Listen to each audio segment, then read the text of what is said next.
Iman Yasmin. Yes. Can you hear anything dekat my background sound? Tak. Okay. Thank you.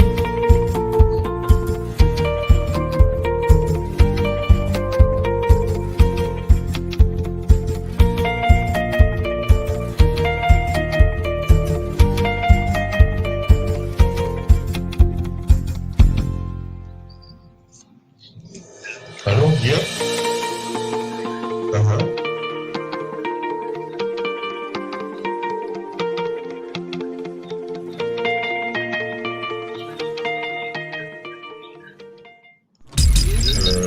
Macam mana nak bagi link kan Facebook?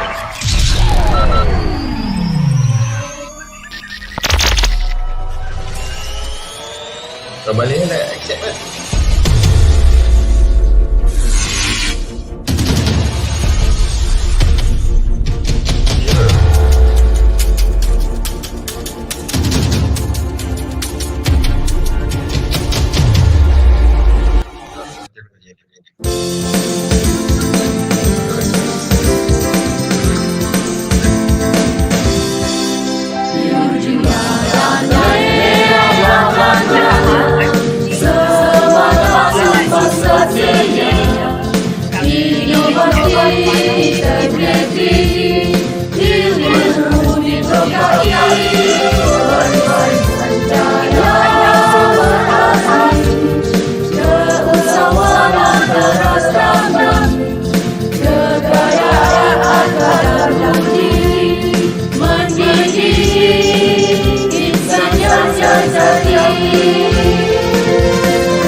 Hai, Assalamualaikum warahmatullahi wabarakatuh.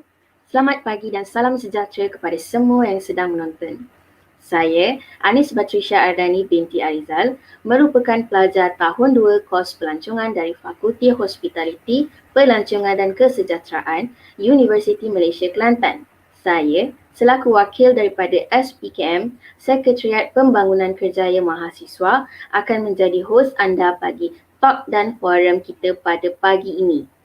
Untuk pengetahuan semua, buat julung kalinya, Universiti Malaysia Kelantan mengadakan kolaborasi bersama Universiti Teknologi Petronas untuk mengadakan sebuah webinar talk and forum yang bertemakan Nation Capacity Building, Skills Competency and Income Generation. Baiklah, untuk pengetahuan semua juga, program kita akan terbagi kepada 2 sesi, iaitu sesi pagi yang akan membincangkan tentang technical skills versus soft skills, dan juga sesi petang yang akan membincangkan tentang permanent job versus freelancing. Baiklah, para penonton semua, sementara menunggu program kita bermula sebentar sahaja lagi, saya akan ditemani oleh salah seorang speaker kita bagi program hari ini. Beliau merupakan seorang individu yang sangat hebat, iaitu yang berusaha Profesor Madya TS Dr. Nik Zulkarnain Haji Kize dari Fakulti Teknologi Kreatif dan Warisan Universiti Malaysia, Kelantan.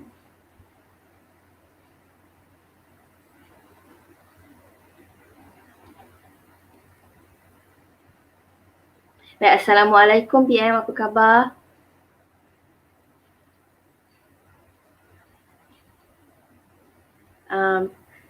Maaf PM, saya kurang dengar. Mungkin PM tak buka mic, boleh unmute?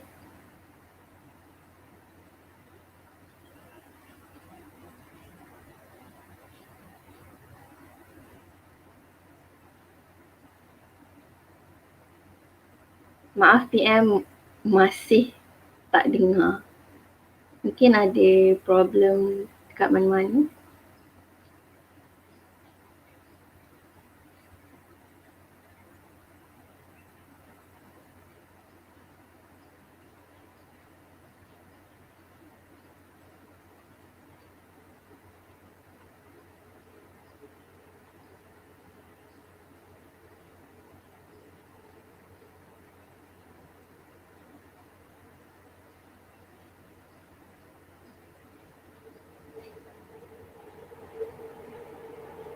Mic boleh unmute PM.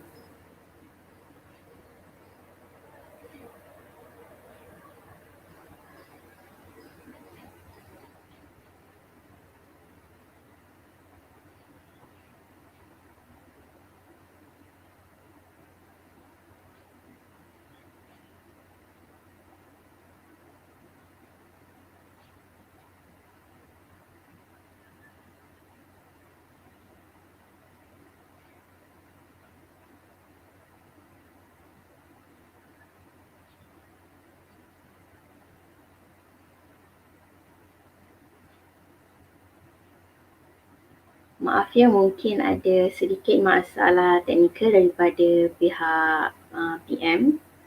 Jadi kita tunggu sebentar saja lagi.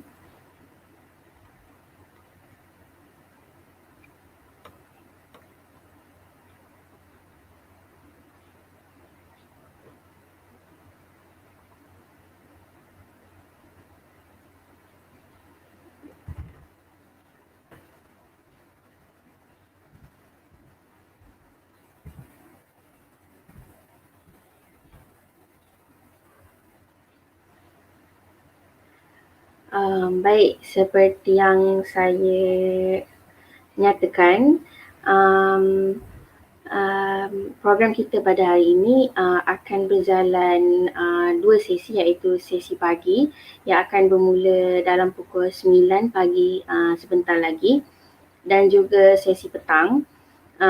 Kita juga ada menjemput ramai panel-panel dan juga speaker yang sangat-sangat hebat untuk talk kita bagi program ni. And speaker-speaker kita ni juga merupakan speaker daripada wakil daripada UMK sendiri dan juga Universiti Teknologi Petronas sendiri. Dan untuk pengetahuan semua juga, moderator kita untuk talk and forum kita adalah Profesor Madya TS Dr. Khairul Azhar Mat Daud yang merupakan Timbalan Dekan Akademik dan Hal Ehwal Pelajar Fakulti Teknologi Kreatif dan Warisan Universiti Malaysia, Kelantan. Jadi anda dapat bayangkan betapa hebatnya program kita pada hari ini. Moderator kita pun merupakan Timbalan Dekan ya. Dan speaker-speaker kita juga tak kurang hebatnya. Mereka semua merupakan profesor, doktor, Jadi mungkin ilmu-ilmu ataupun informasi-informasi yang dikongsikan sebentar saja lagi pasti sangat berguna untuk lebih-lebih lagi kepada mahasiswa-mahasiswa yang akan bergelar graduan sebentar pada masa akan datang.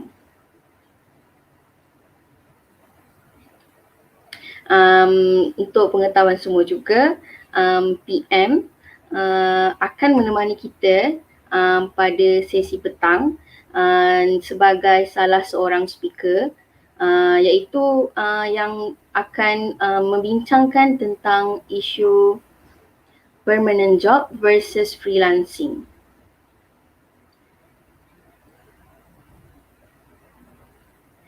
Okey, baik. Jadi saya sudah pun mendapat isyarat daripada rakan di Microsoft Team. Program kita sudah pun bermula. Jadi kita akan mula menonton di Microsoft Team, tapi para penonton jangan risau, anda akan bertemu saya lagi di penghujung talk untuk sesi pagi ini. Terima kasih.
Also, we will be having a break between morning and afternoon sessions.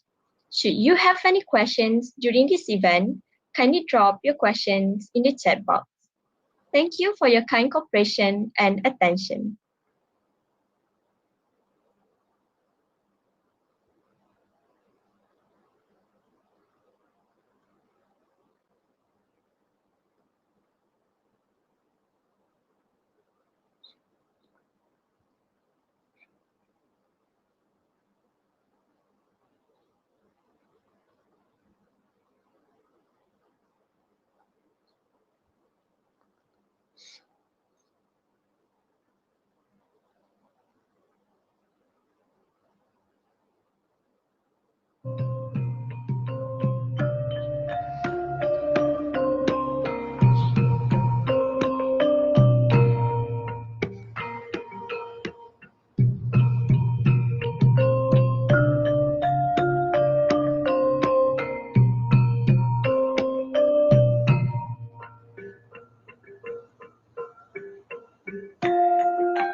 Ladies and gentlemen, a very good morning to everyone and a warm welcome to our honorable speakers, Yang Berbahagia Professor Emeritus Tan Sri Datuk Dr. Anwar Ali, Chancellor of University of Cyberjaya, Member of Board Governors Emeritus Universiti Kuala Lumpur, Associate Professor Dr. Sharina Muhammad Nordin, Head, Center of Social Innovation, University Technology Petronas, Professor Dr. Balakrishnan Parasuraman, Professor of Management, Human Resources Industrial Relations, Faculty of Entrepreneurship and Business, Universiti Malaysia Kelantan, Associate Professor Technologies, Dr. Jafrizal Jaafar, Dean, Faculty of Science and Information Technology, Universiti Teknologi Petronas, Associate Professor Technologies Dr. Khairul Azhar Mat Daud, Deputy Deans of Academic and Student Affairs, Faculty of Creative Technology and Heritage University Malaysia Kelantan, our respective panelists, Associate Professor Dr. Pasu Puleti Wiswaswara Rao, Associate Professor Faculty of Medicine and Health Sciences, Universiti Malaysia Sabah, Dr. Anna Bhattacharya, Senior Language and Communication Lecturer, Faculty of Management and Humanities Department, Universiti Teknologi Petronas, Mr. Anil Nair, Consultant Talent Engagement and Culture, KPMG Malaysia, and all attendees. Welcome to CoSI webinar UTP-UMK Joint Talk and Forum. I am Esther Rebecca, and I will be the MC for our morning session. In line with the collaborative talk and forum between Universiti Malaysia Kelantan and Universiti Teknologi Petronas, we have prepared the official songs for both universities. Let us proceed with the official song.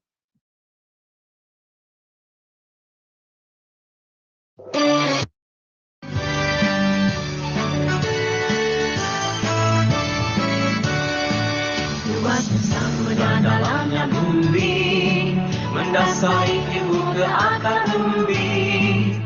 Di dunia tanpa sempadan, kami berasa membina harapan. Berpegang kepada nilai yang murni, kemakmuran insan visi kami.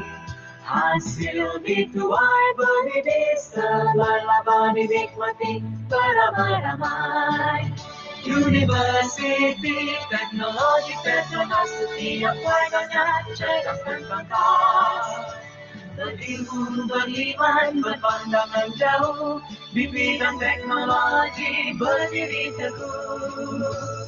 Bersama yakin dan jati diri, kami bertekad mencurah bakti. Untuk dunia, untuk manusia, matlamat kami sejahtera semua.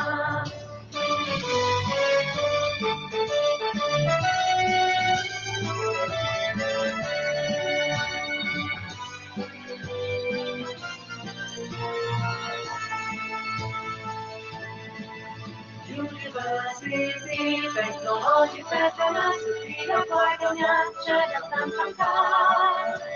Berilmu, beriman, berpandangan jauh, di bidang teknologi berdiri teguh. Bersama yakin dan jati diri, kami bertekad mencurah bakti. Untuk dunia, untuk manusia, matlamat kami sejahtera semua. Matlamat kami sejahtera semua.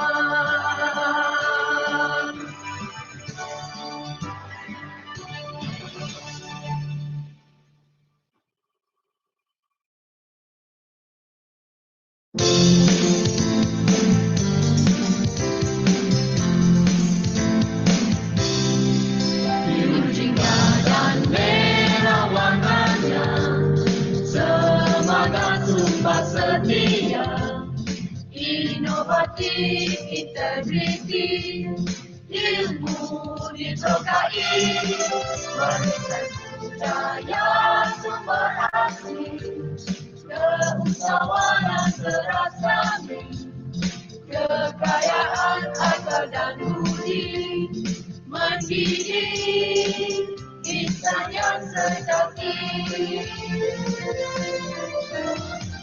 merintis perubahan terkini. Jadi guru yang maha pencipta, merealisasi misi menjadi realiti. Jadi negara yang tercipta. Relevan, unik dan berbeza, bencana peradaban bangsa, janji kami pada semua, taburi jasa di mana jua. Merintis perubahan terkini, jadi Guru yang Maha Pencipta, berrealisasi mimpi mencari hati demi negara yang tercipta.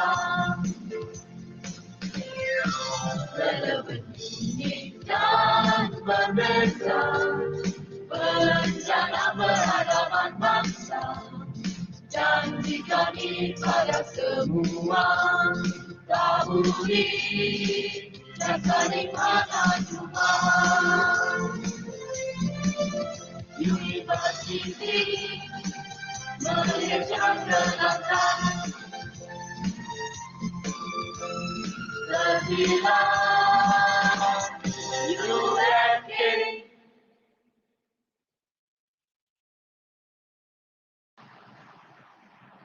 Thank you. Before we proceed further, let us first begin with the recitation of prayer that will be led by Mr. Ahmad Hazim. Please welcome.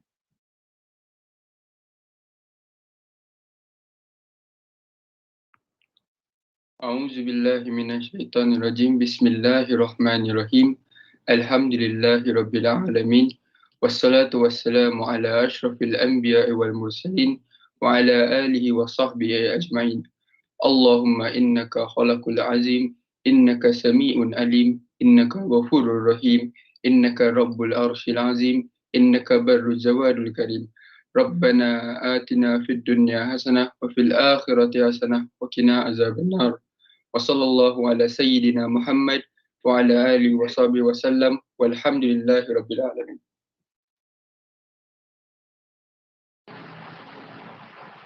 Thank you to Mr. Ahmad Hazim.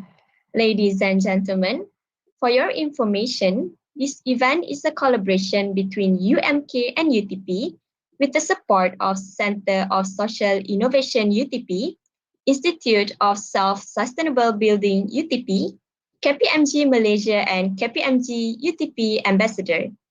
The objectives of this event are to engage community on awareness on nation building, competencies and income in this era of COVID-19 pandemic, as well as to create platform of engagement with employers on preparedness in competencies and skills to meet the job market requirement. And lastly, to provide awareness to students and educators related to the skills needed to meet the challenges in the fourth industrial revolution era. Hence, this event is organized with the theme of nation capacity building, skills, competencies, and income generation. Moving on, I would like to welcome Associate Professor Dr. Sharina Muhammad Nordin to deliver her welcoming speech. Dr. Sharina, the floor is yours.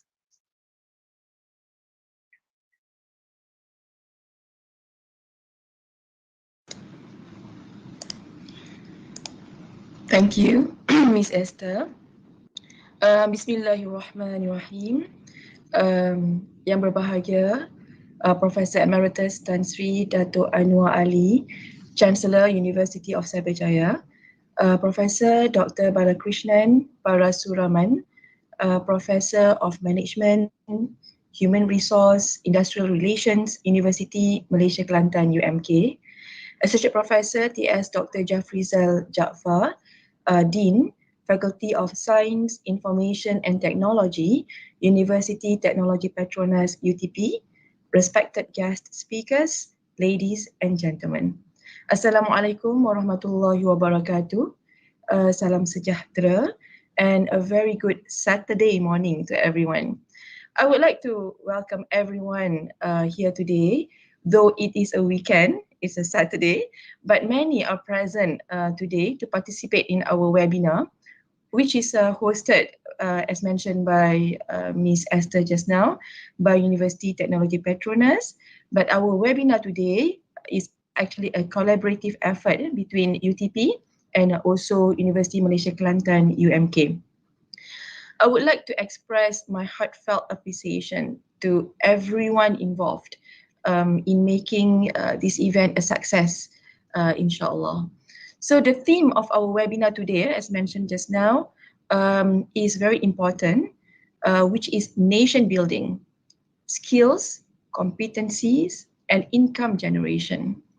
The theme is highly relevant to the education sector, but we are very privileged today as not only that we have with us eminent speakers from the academia, but we also have the honor to host speakers and forum panels from the industry. Thank you very much to all the speakers for accepting our invitation. Ladies and gentlemen, the crisis that we face today necessitates a deep dive into deliberations, discussions on how we can continue striving to build future generation, to build the leaders of tomorrow for nation building. The pandemic today, as you can see, has caused economic slowdown and stagnation, which has threatened job opportunities for our future graduates. Some even fear a very bleak future for our graduates. We also know that the vulnerable communities are most impacted, especially in terms of loss of income and unemployability due to the crisis. Small enterprises are hit the hardest, and the workers with daily wages received most severe impact and become very vulnerable during this crisis. And it will take a very long time for them to recover during post-crisis. Well, just like Yang and Ying, along with this crisis, we also see opportunities that arise as the consequences of this crisis. We see that in some instances, COVID-19 crisis boosts innovation and technology and digitalization even more, and even at a faster rate. Hence, it is important to see how we can.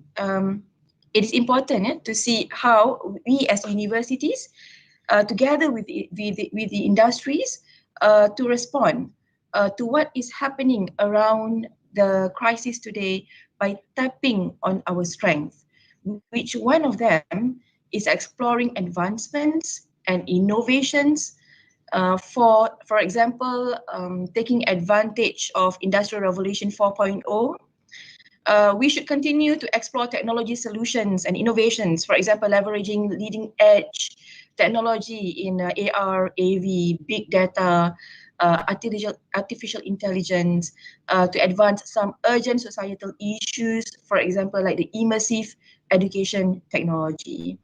As we are now living in a radical transformation, as you can see, we are trying to adapt to the situation today.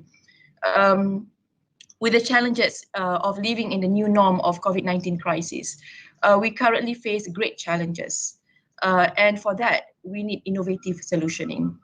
We hence look forward to our intellectual discourse sessions today that we have lined up for you. And speakers, our renowned eminent speakers, with the three main objectives.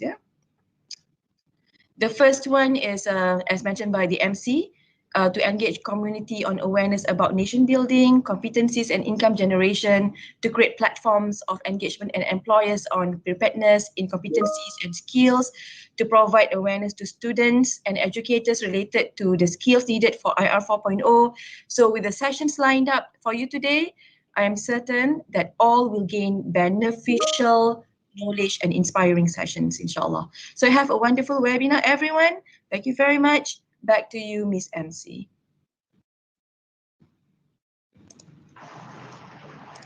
Thank you, Dr. Sharina, for the wonderful speech. Next, I would like to invite Professor Dr. Balakrishnan for his welcoming speech. Professor, the floor is yours now. Thank you to MC.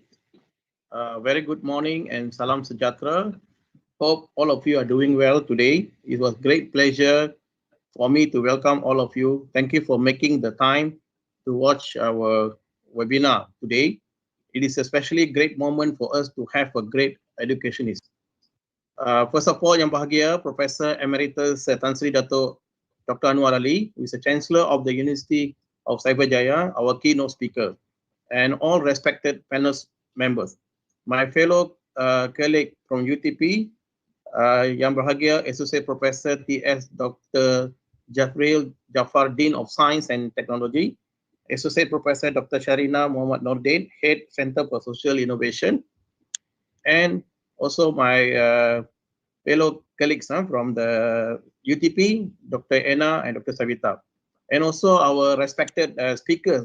We have an invited speaker from industry, Mrs. Sunil, Anil, and also our forum panelists, my fellow colleagues from UMK, and also all the participants and beloved students around the world. We already sent the invitation to students from Africa, from India, and also from other part of the universities. Okay, first of all, I would like to welcome all of you to the prestigious seminar about UTP-UMK joint talk event. The theme of today is a nation capacity building skills, competency, and income generation. Thank you for participating in this webinar hosted by Universiti Technology Petronas. This is a collaboration effort between UTP and Universiti Malaysia Kelantan. And this webinar is an outcome of triple collaborative effort on graduate employability, which is one of the most important issue going on and very hot topic in Malaysia, especially during the pandemic. And as an expert in HRM and minimum wage at the national level, I would like strongly believe that collaboration and partnering both public and private universities and industries may provide a better solution to existing issue in the graduate employability.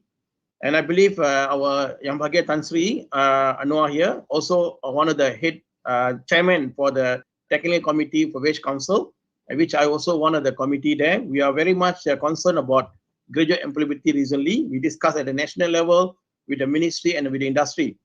We want to see the graduate really employ after the graduate, and we also see the better salary, which is I think recently we saw that latest news where the graduate earning below the minimum wage, which is not appropriate at this moment. For this webinar, we're going to address some of the issues, how to bring the graduate to the next level.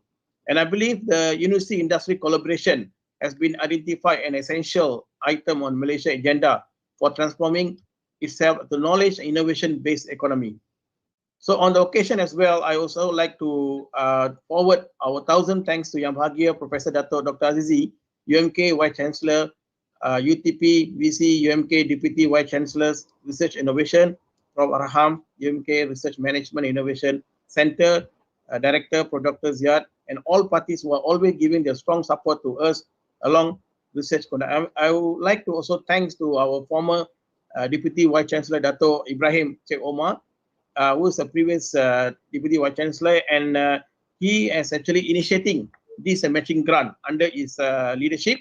And then from that, I think we're able to receive grant from both Universiti Malaysia Kelantan and UTP, which is led by Dr. Anna and currently led by Associate Professor Dr. T.S. Khairul. All right. So, as you know that UMK actually the niche is actually entrepreneurship, and I believe that with the collaboration with the UTP as a science and technology university, with entrepreneurship university, and then we can see some changes will happen during this time.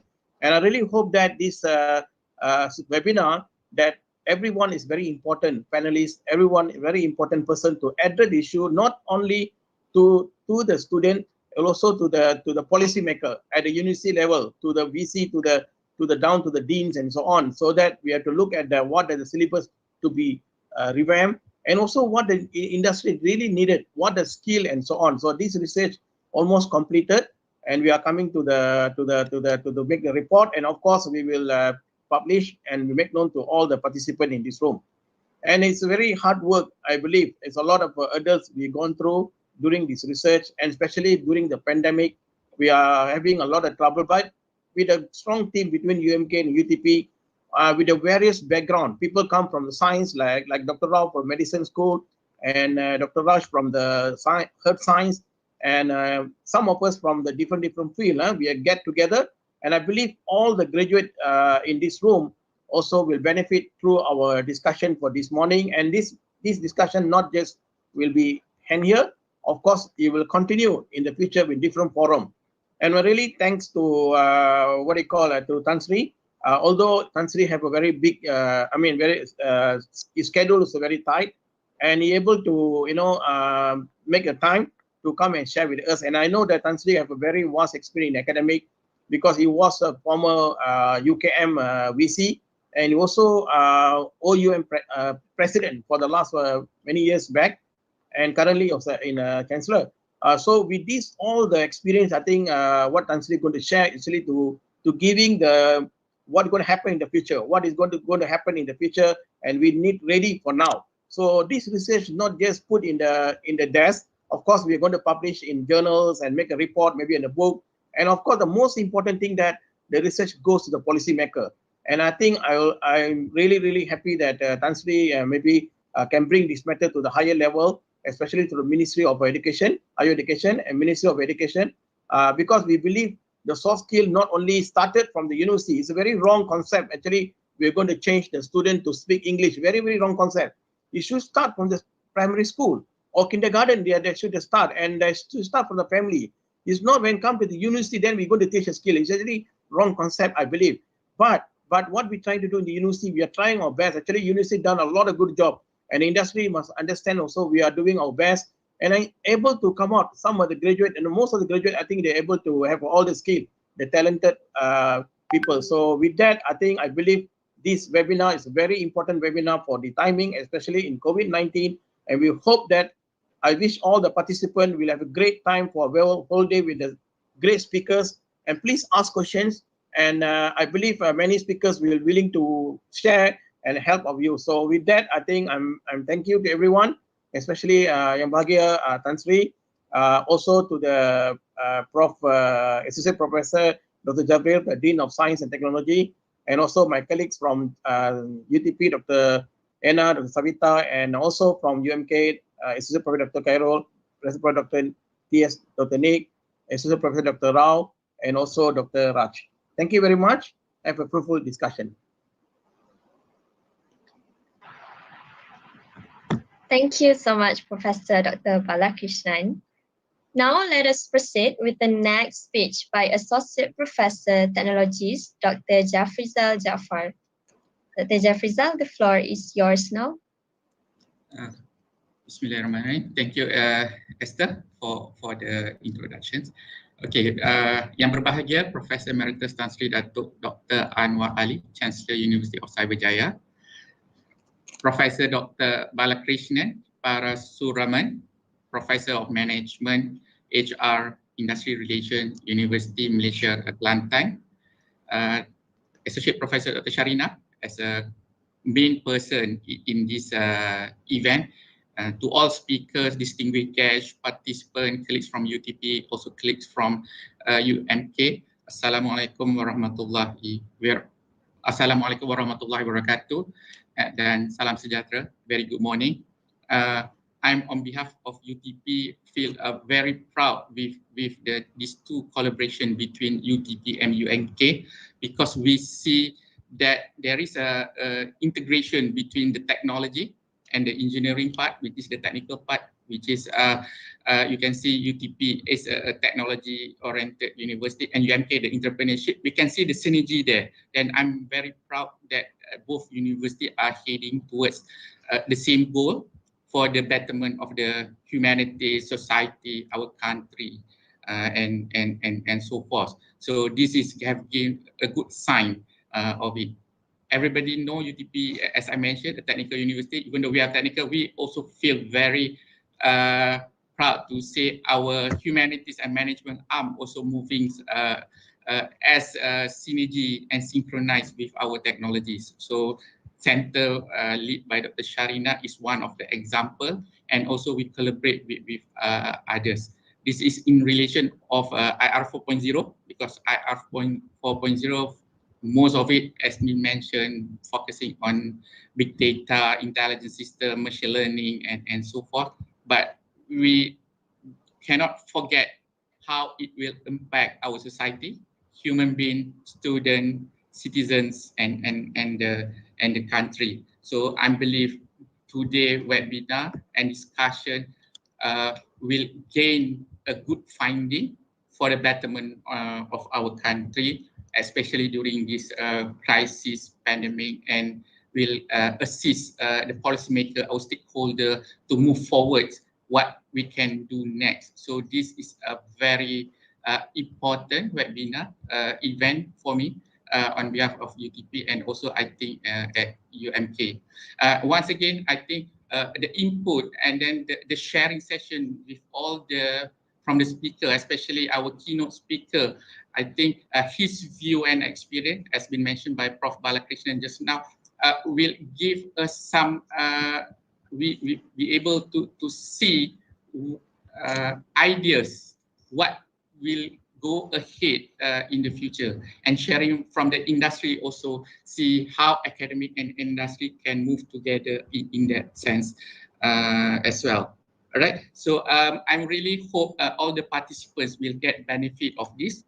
And I believe even though today is Saturday, all the participants still spend their time because they feel that this is a very important journey, very important event, not just about our country. I think for the new knowledge, new informations that been generated from here. Okay, so with that, I'm not going to prolong my speech today, because I believe all the participants are very excited on this event with the sharing session and so forth.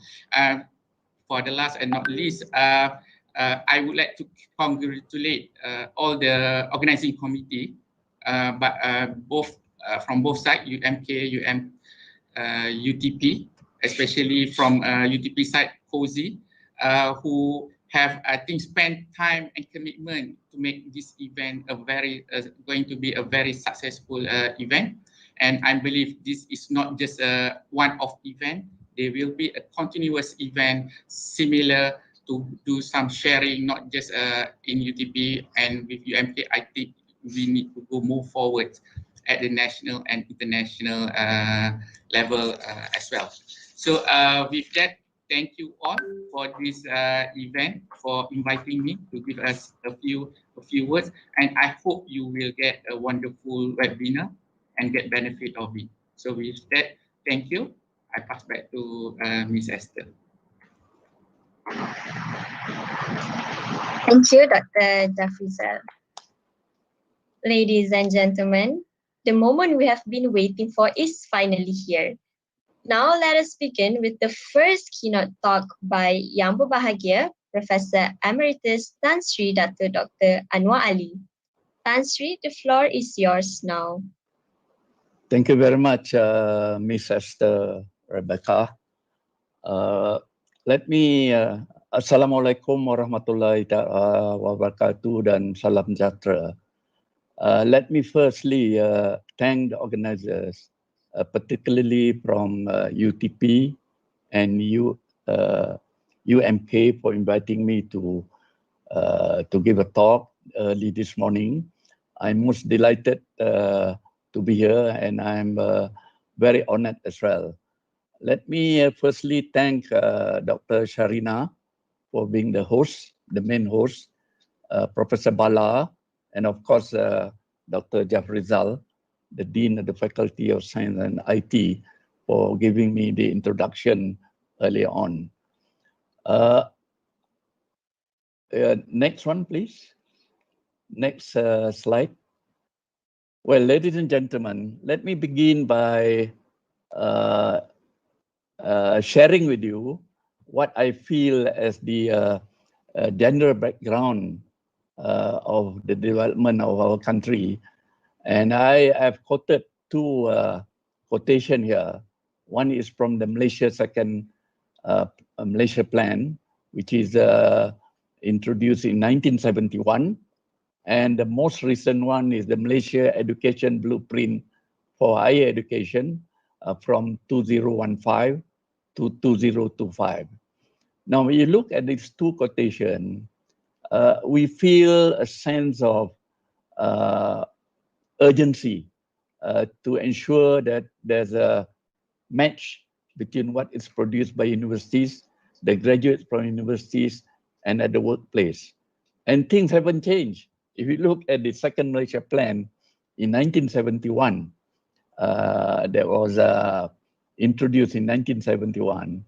So the policymakers were worried, even at that time, 50 years ago, that the expansion of higher education can quite clearly pose problem of educated unemployment of serious proportion. And now when we, 50 years down the line, when we look at the Malaysia Education Blueprint, they are very concerned about the mismatch between the supply and the demand of graduates, as you can see from this quotation. Next, please. Having said that, I now refer to the aspiration of this webinar forum, which is to ensure that Malaysia, now we are in a middle income, what we call middle income developing country. And we haven't gone to be a high income economy like some of the developed countries and even our nearest neighbor, Singapore. So in that sense, if you look back at Vision 2020, which was initiated about 30 years ago, we wanted to be a high income economy so that we have a very high level of capacity building, that means our human resources and so on. And from this, we develop various sectors of the economy so that it will generate income for the citizen, for the population of the country. But as it is, Vision 2020 target of being a high income economy is constrained by the fact that we cannot move on. We are just being called as a middle, or rather middle income country rather than high income economy. So because of that, one has to understand that there is always a gap between realizing the most important asset that we have, which is our population, our young population, our youth, and we all, so that we become productive and to contribute to the economic activities of the country. So the constraint may be felt in terms of the various challenges that is faced by the education sector, not only the school sector, the universities, but also lately we have introduced lifelong learning, which I'll mention later. Now, because of this situation, because of the challenge that we face, we will look at the various sectors, agriculture, manufacturing, services, construction, and so on. We are still dominated by what shall I say, low or middle range value-added activities, because of the fact that our R&D is still minimal comparatively. Our innovative activities are still not as developed as in many advanced countries. And because of this, we find that we look at the structure of the employment of our country, a lot of our working population are considered as low skill or semi-skilled. But nevertheless, we can see an increasing number of those who are regarded as highly skilled. For the moment, it's only about between 25 to 30%. But hopefully, with new policies, with new priorities in terms of our human potential, we hope to enhance the number of highly skilled workforce in our country. And because of this low value-added activities and the concentration of people of our working population in low-skilled and semi-skilled workforce, we find that the trickling down effect of income generation in the country is very slow. And it is because of this that in our country, we often talk about income disparities, income inequalities. This can be manifested in terms of income of, say, the population that is regarded as B40 now. And also there are regional disparities, income disparities between people who are involved in the agriculture sector, manufacturing, and the modern services sector. So because of this, we must be able to, to jumpstart so that our economy will be moving faster. And the only source that I can think, apart from capital investment and so on, is our human capital development. Next, please. Now, if we look at the figures, the data doesn't appear there. The table don't seem to have the figures. But anyway, let me just say this, that because of the current situation, and as was mentioned earlier by our distinguished speakers at the beginning, we are very challenged because of the COVID-19 pandemic, which started seriously about slightly more than a year ago in March 2020. And because of that, the latest figures show that the unemployment level in our country at the moment, which is first quarter 2021, has been increasing to 4.8% of the working population. Generally, over the years, all over the years, is about 3%, 3.2%, and so on. But because of the situation of the pandemic, and I believe now that the PKP has been lengthened for another 2 weeks, the chances are that this may be affected in terms of our employment figures for the next month or two.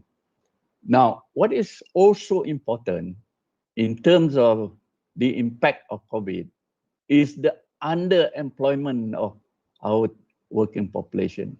It become more conspicuous, and we find that actually, according to DOSM, the Department of Statistics, 2.9% of our workforce now, which is the last 3 months, shows that the number of people are working less than 30 hours per week.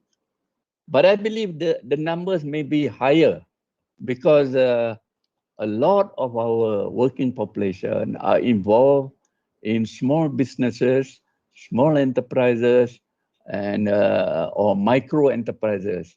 And these numbers may be inflated if we look thoroughly.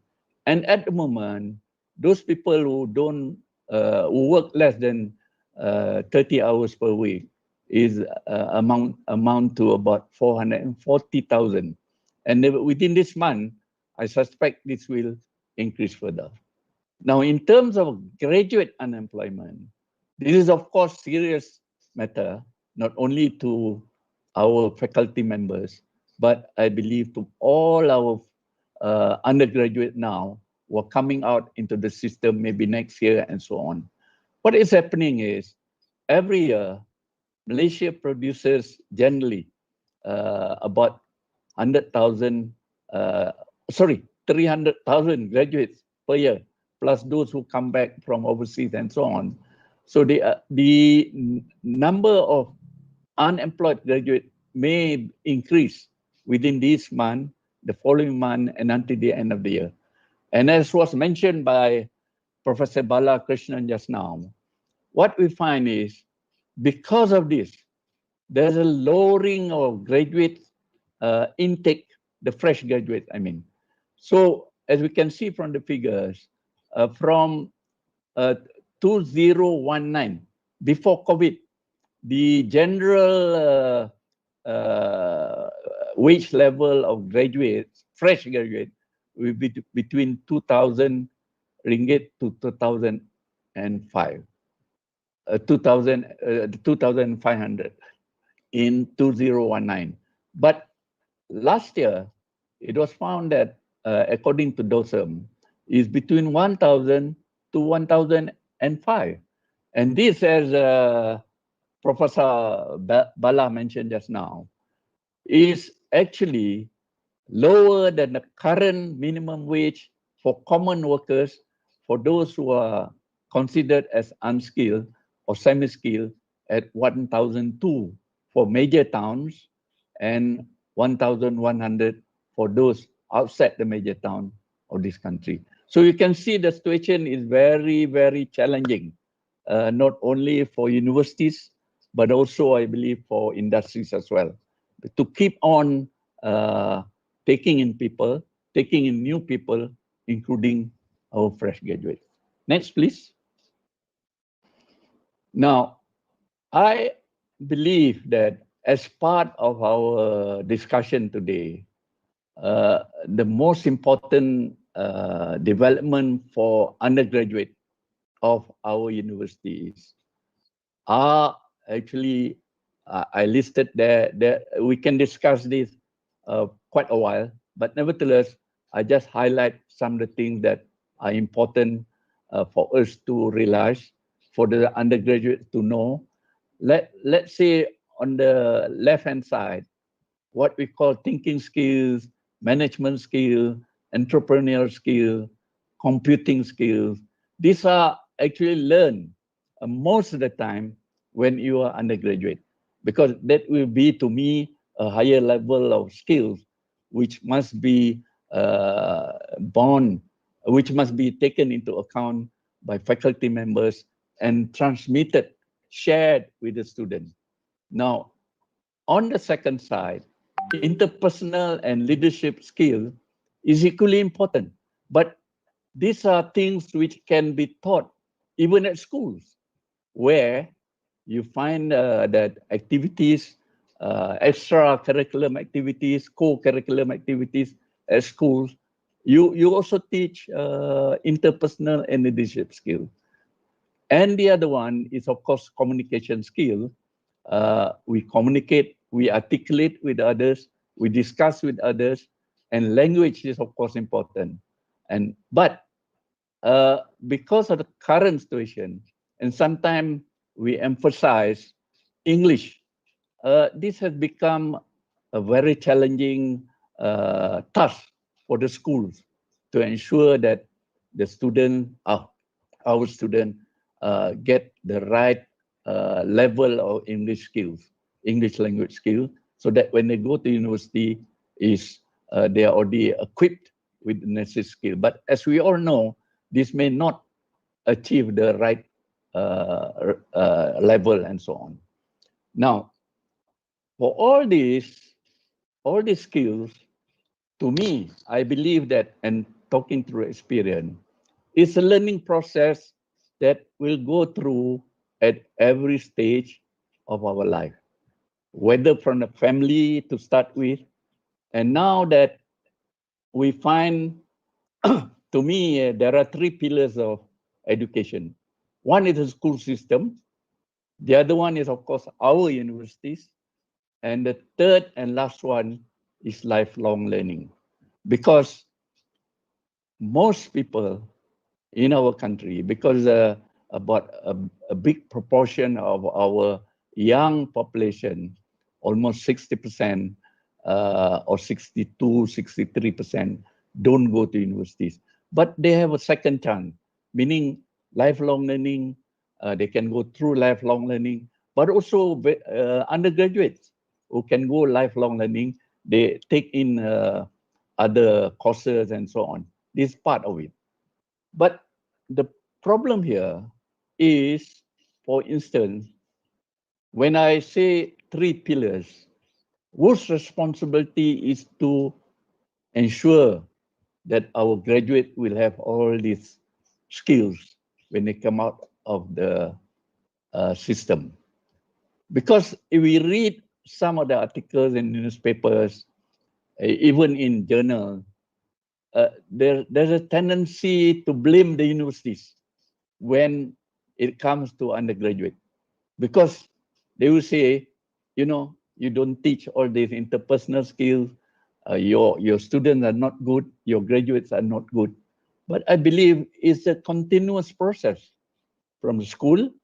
Some of the skills are learned from school, even thinking skills. You don't have, you must encourage thinking, even at school level, you know, secondary, primary, and so on, not rote learning as we know it. And I'm surprised, I think you all share with me, every time when we have SPM results, the last 2 days, is always better than the last year. So I don't see where's the end, you know, where's the end. But despite the fact that now, because of the hybrid form of learning and teaching, the result SPM for this year is better than the previous year. Of course, this is subject to another forum, I guess, where we can discuss about it. But for Malaysia, we look at the bottom there. We have to have other, what they call, attributes of the student, not only from the school, but from the university. We have what we call Rukun Negara, the 5 principles, we all know it. So how do you embed this in the student? How do you know that they are well equipped with Rukun Negara? So this will also imply national identity, our good values, ethics, and so on. So for the school system, for the university system, apart from giving the knowledge that you're supposed to give, the skills, you know, the competencies in the knowledge, you have to do all these things, and it is very challenging, not only for the teachers at the school level, but for faculty members at all universities. Next, please. Now, the most important, as was mentioned by our earlier speakers, Dr. Sharina, Dr. Jafrizal, Professor Bala, how do we link this from what we have in the universities, the academic program that we give to our students in all the faculties, not necessarily in the sciences or IT or engineering, but also encompass all.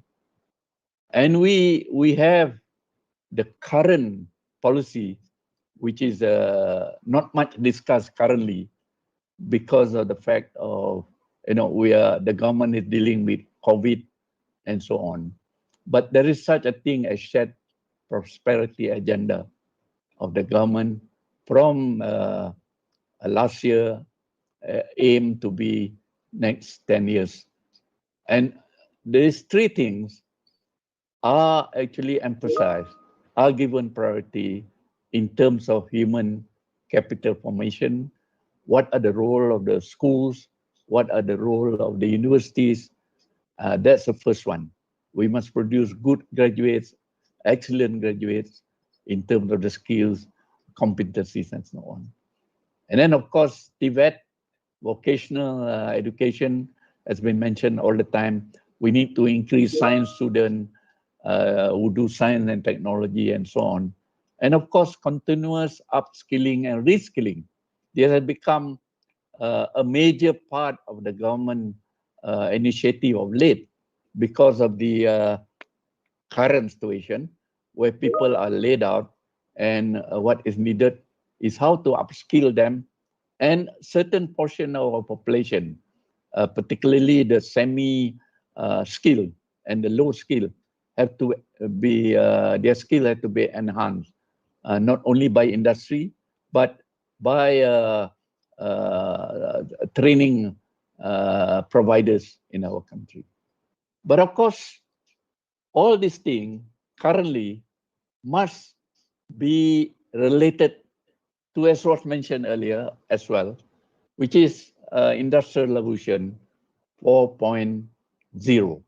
Now, the Ministry of Education, Higher Education, has this action plan, and you can see the slide there. It gives a lot of focus on the new areas that universities, school must play, and we mentioned about artificial intelligence, data analytics, Internet of Things, and so on. But again, how do you relate to the system?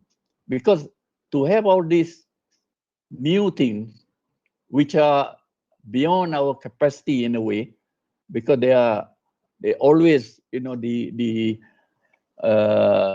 development of this IR 4.0 is exponential.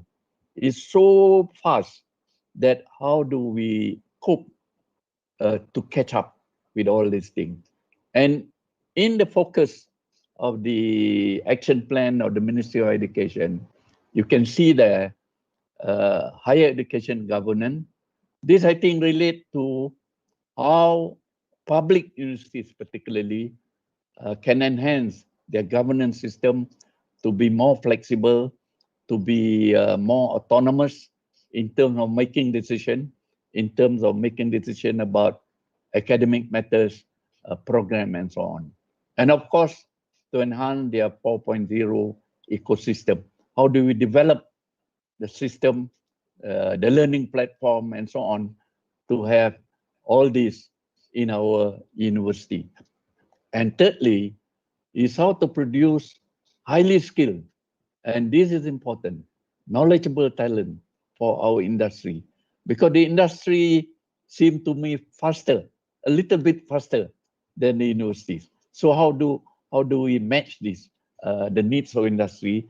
As I said at the beginning just now, to close the gap between the supply of graduates and the needs in industry. Is always a tussle. The industry people will say the universities don't produce the right people and so on. And last but not least, research and development and innovation must be given priority. And this is where we have a very weak link between universities and industry.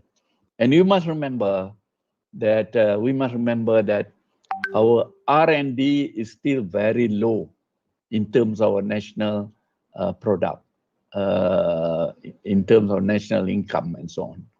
Unlike countries like Singapore, Korea around this area, Japan, and of course China now, they spend about 3 to 4% of their KD national product every year for research and development, which can be commercialized. This is where we are still weak. This is a weak link that we must have so that universities produce the right thing, produce the right product, the right innovation for industry. Next, please. Now, with all this, I believe that we have the potential.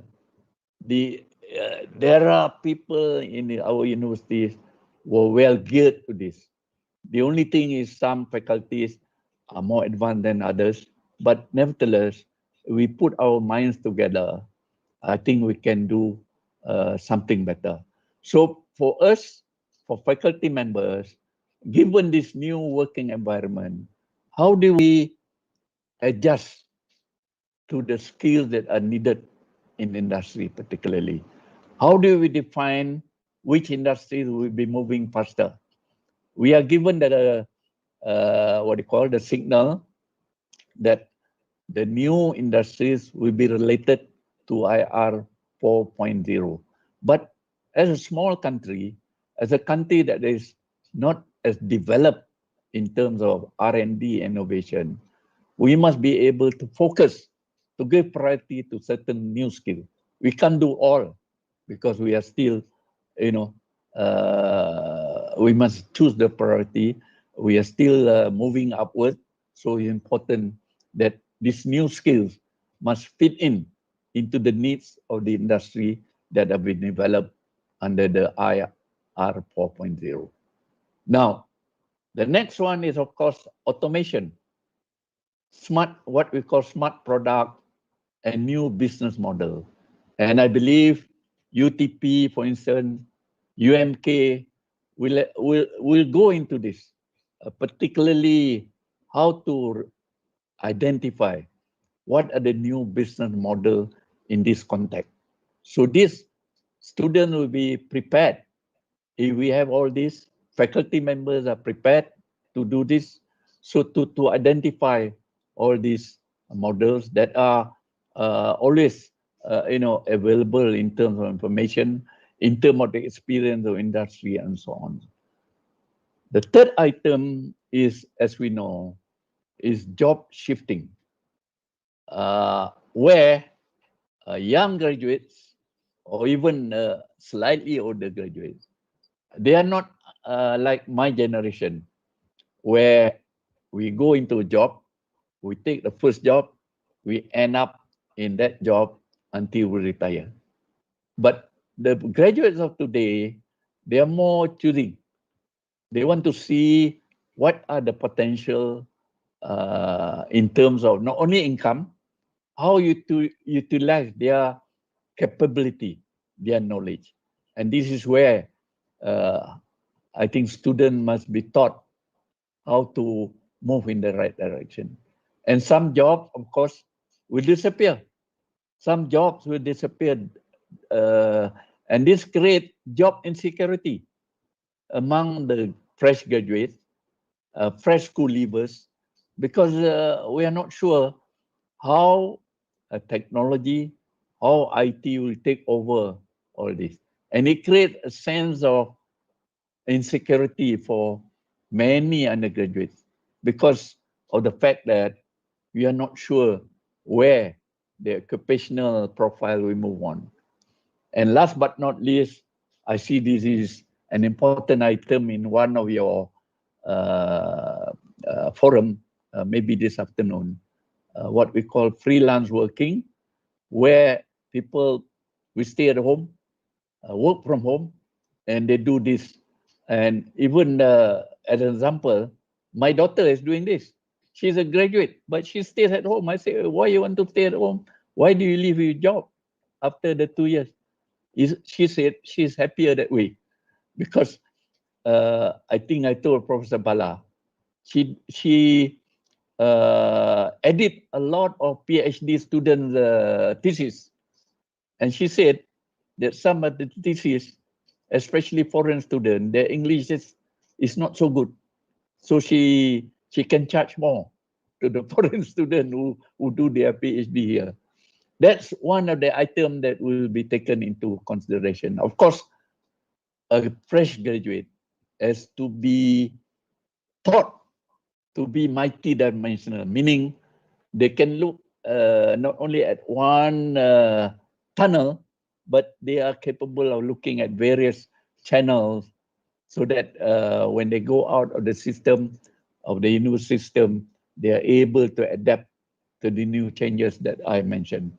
And of course, creativity, I believe all the students are taught to be creative, and these have become more important. Creativity, not only telling the student what to do, but equally important, what are the programs that are to be taught, possibly to engage students to be more creative. And I think every faculty member Every faculty in the university have to think through what are the areas that we can teach the student to become more collaborative.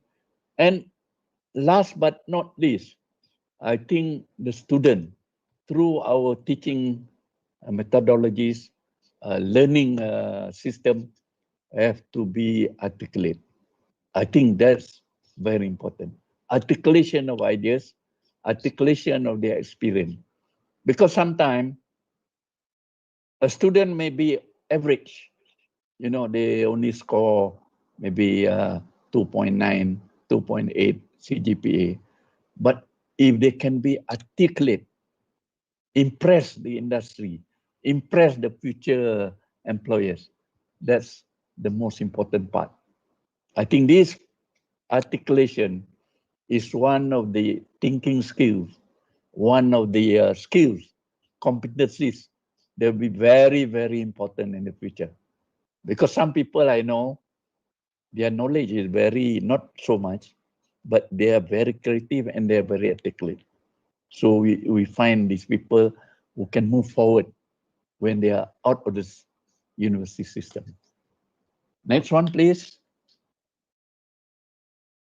So ladies and gentlemen, this is my hope and my wish that every one of us, whether we are in universities or industry, we have to be part of the Malaysian journey towards, you know, higher income level, sharing of our income, and this must be done at all levels. We must have proper planning and effective implementation. I believe in this because sometimes we plan a lot of things, but we find it difficult to implement because we do not choose the right priorities. So all stakeholders, whether it's the government, the industry, but equally important, we in the universities must be able to propel our country to a better development or progress. Thank you so much for listening. Thank you.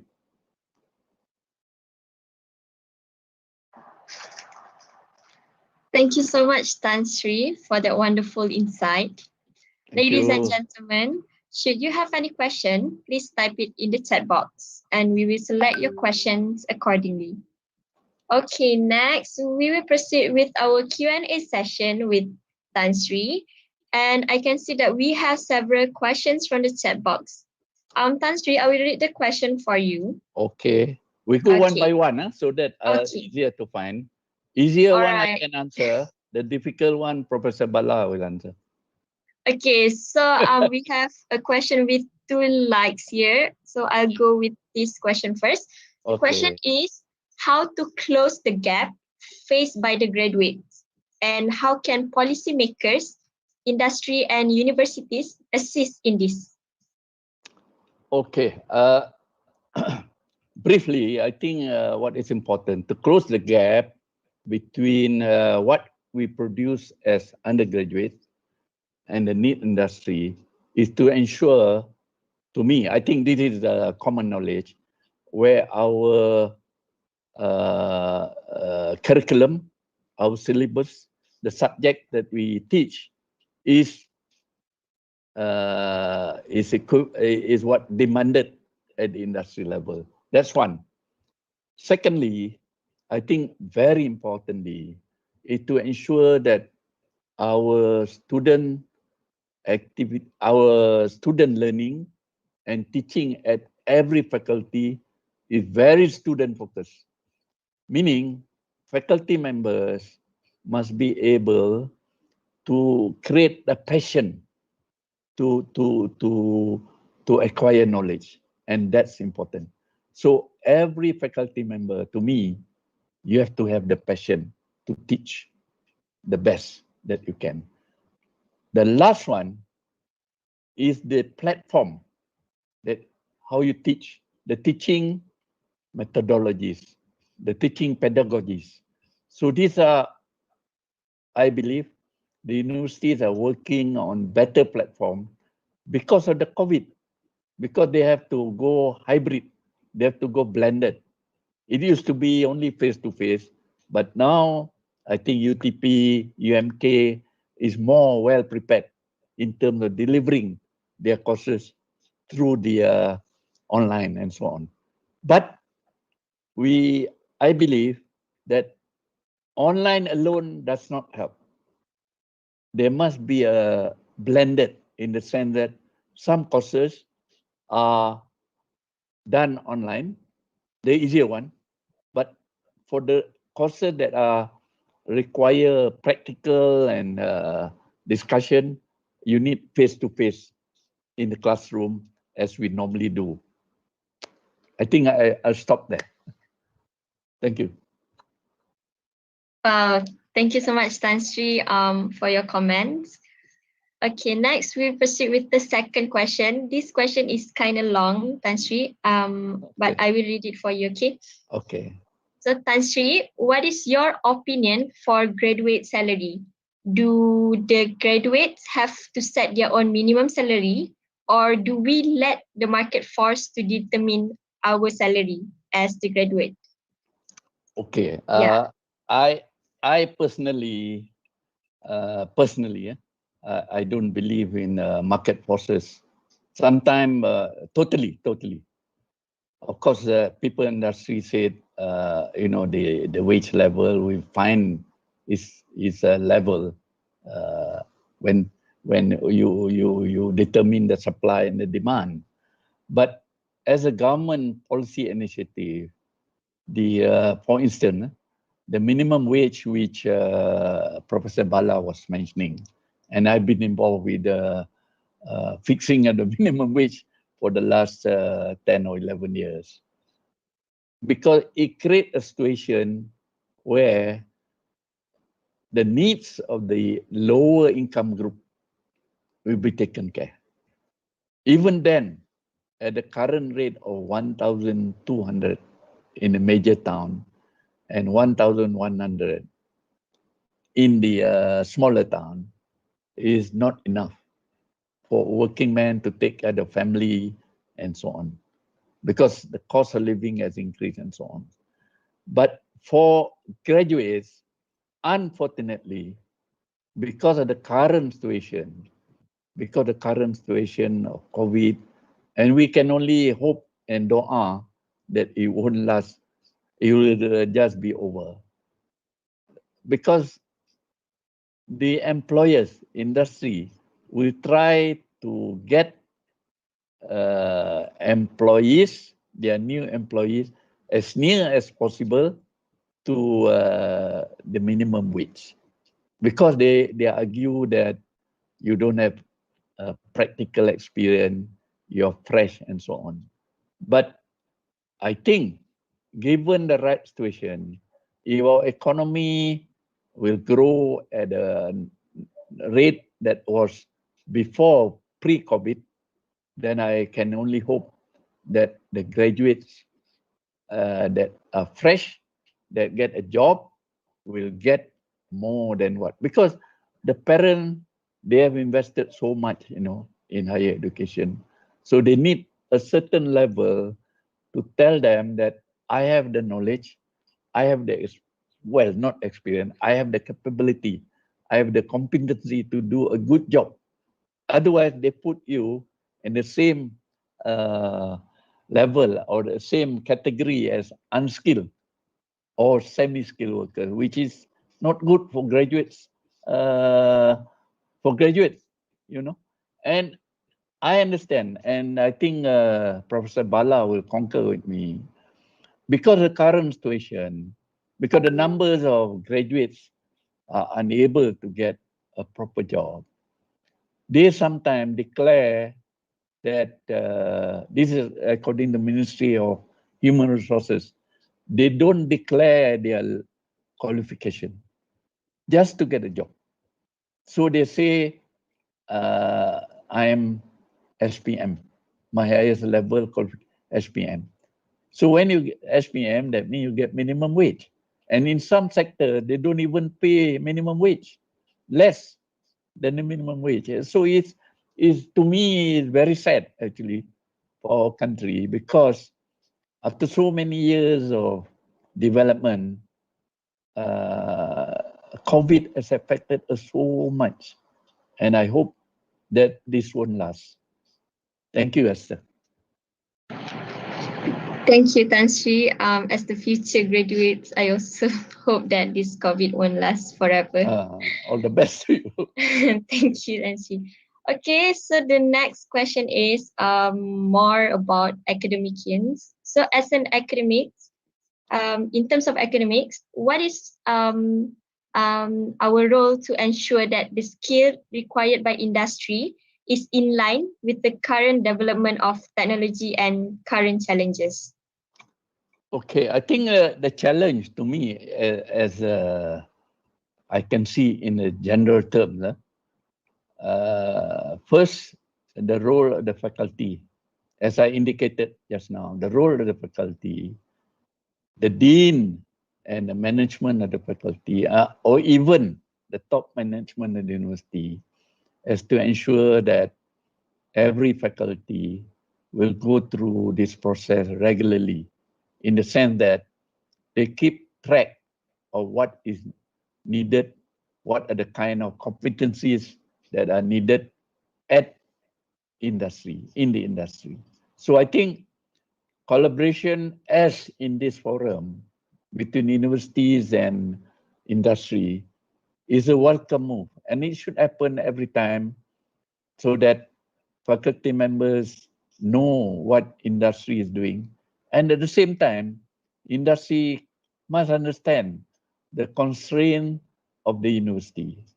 I know sometimes it's difficult for a faculty to change the curriculum, because there will be plenty of discussion. It will take a lot of time to get a new course into the syllabus and so on. And because of this, the faculty have to arrange the priorities, so that at the end of the day, the student comes first. To me, that's the role of university. Of course, to create knowledge, to do research, to publish papers is also important. But one can do this at the same time.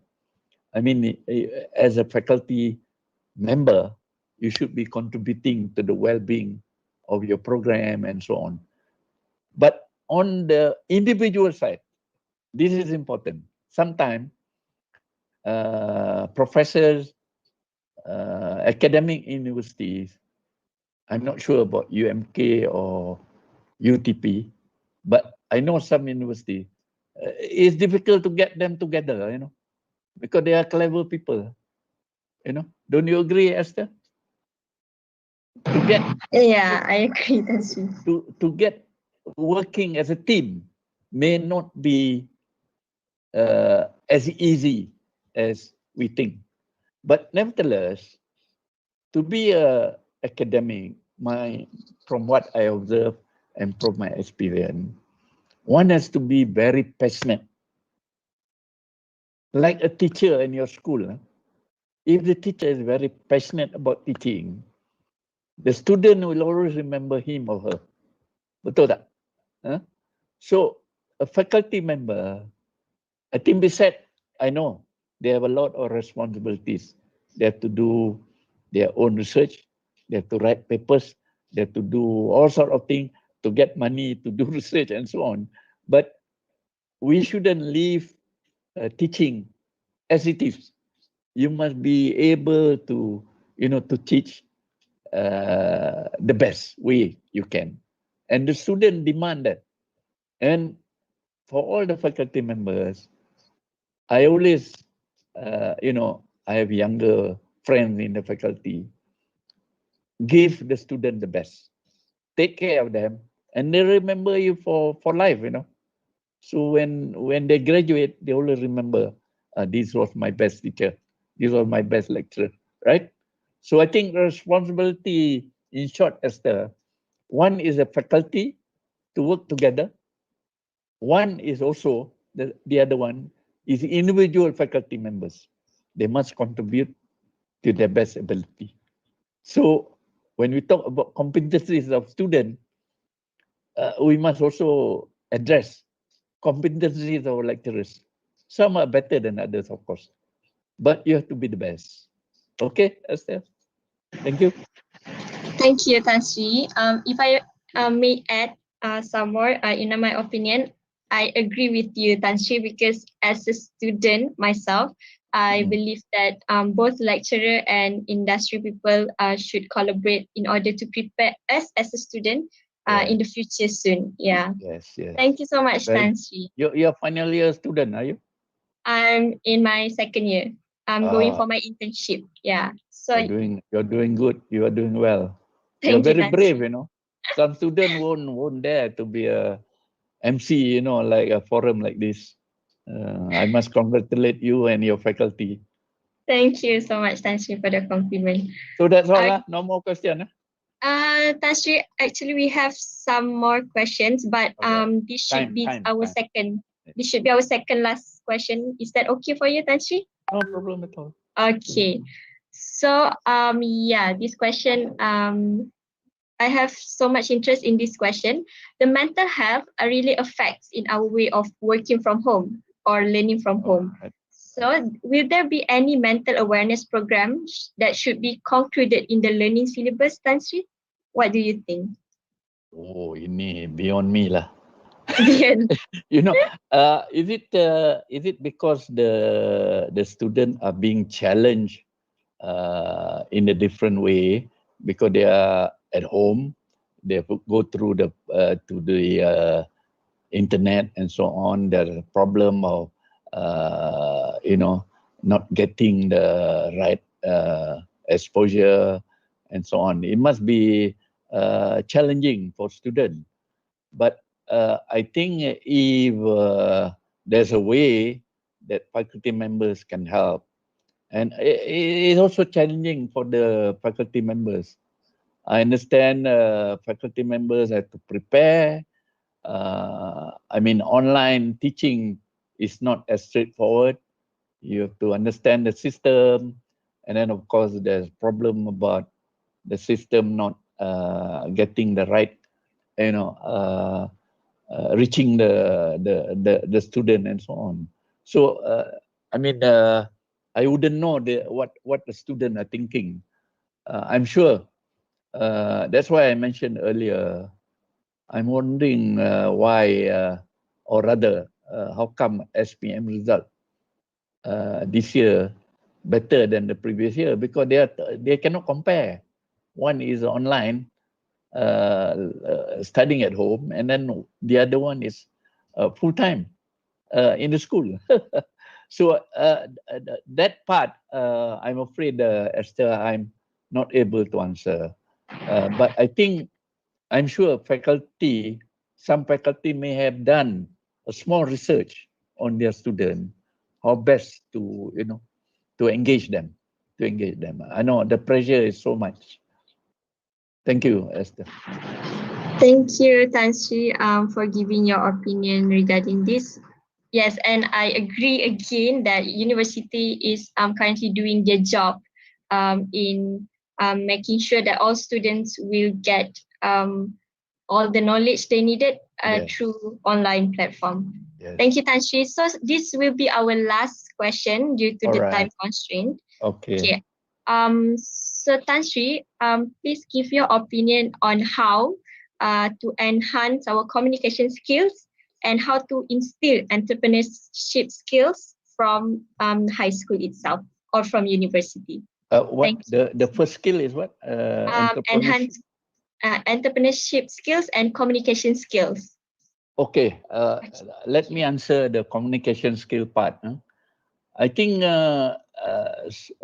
I'm not sure because if you read the information that I get, maybe it's different now.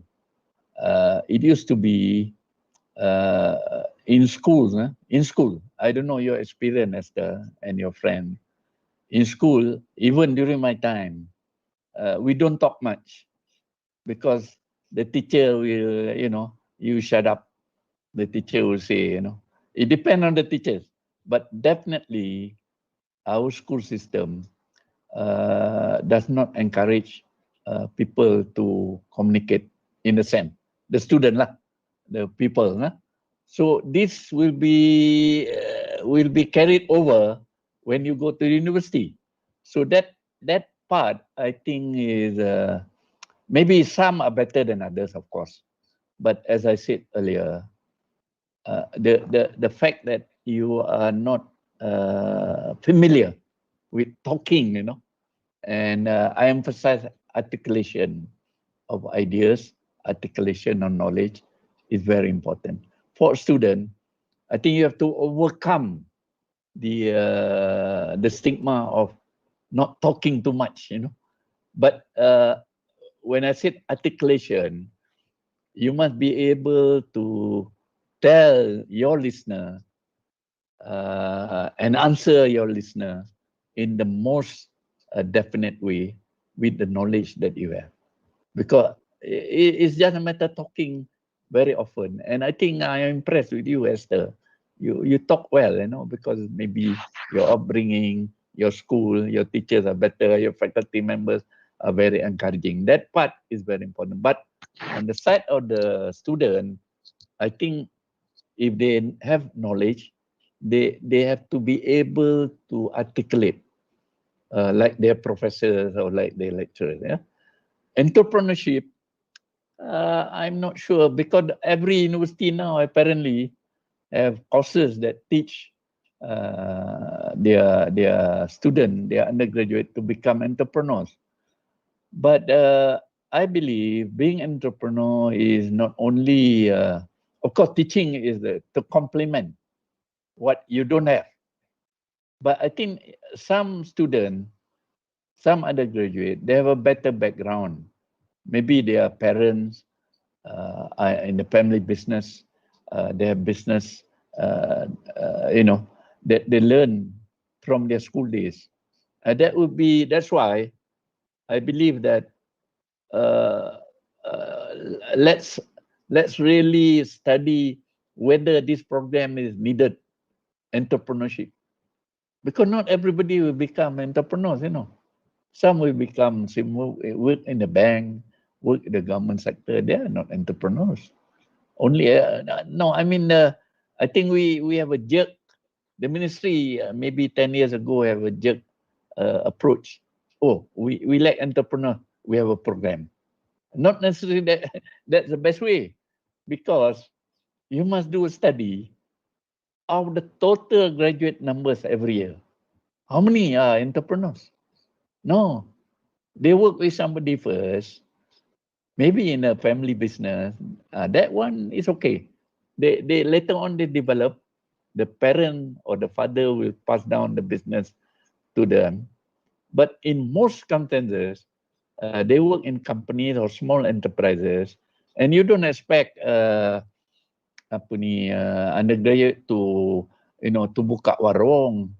I don't know. Maybe Pro Bala can answer this well because he's involved with the training. So the question is, to me, you have to do a study, or maybe it has been done. How many of our student population in the faculty, in the various faculty, are really moving into entrepreneurship? So that I have to see what has been done by every university. Maybe UTP has done it, UMK has done it, but I feel that entrepreneurship not necessarily buka warung, jual roti john. You can join a big company, that's entrepreneurship. You can join a industry, that's entrepreneurship. Some people prefer to work in the government. So there must be a proper approach to that. Thank you, Esther. Thank you, Tan Sri. Thank you again. So what I can summarize from your answer just now is that as for the communication skills, I believe that all the students should have their own initiative to go out from their comfort zone, turning themselves into an extrovert person, I believe. they should balance the knowledge and communication skills. And for entrepreneurship, I believe that all universities should have some approach in order to make all the students be exposed to the entrepreneurship skills. Thank you so much, Tan Sri. Thank you. I think we should stop here due to the time constraint. Okay. Thank you. Thank you so much. Tan Thank you Sri. so much for listening. Yeah, thank you, Tan Sri. So, ladies and gentlemen, we can now move to our next agenda, which is our forum session. We will proceed with the morning session forum titled Technical Skills versus Soft Skills that will be moderated by Associate Professor, Technologist Dr. Khairul. This forum will include discussion about students' readiness on skills, industry perspective on skills, tips on securing job during pandemic, and many more. But before we begin, allow me to introduce our moderator for today, which is Associate Professor, Technologist Dr. Khairul. Dr. Khairul is a certified Malaysian Board of Technology, professional technologist, and a member of the IEEE International. Besides, Dr. Khairul used to be a master trainer in computational thinking multimedia development corporation and was awarded twice as an Excellent Service Award in 2011 under the Department of Polytechnic Education, Ministry of Higher Education. Currently, Professor Technologist Dr. Khairul is the Deputy Dean of Academic and Student Affairs, Faculty of Creative Technology and Heritage in the University of Malaysia, Kelantan. Dr. Khairul, you may take the floor from here. Thank you, Dr. Khairul.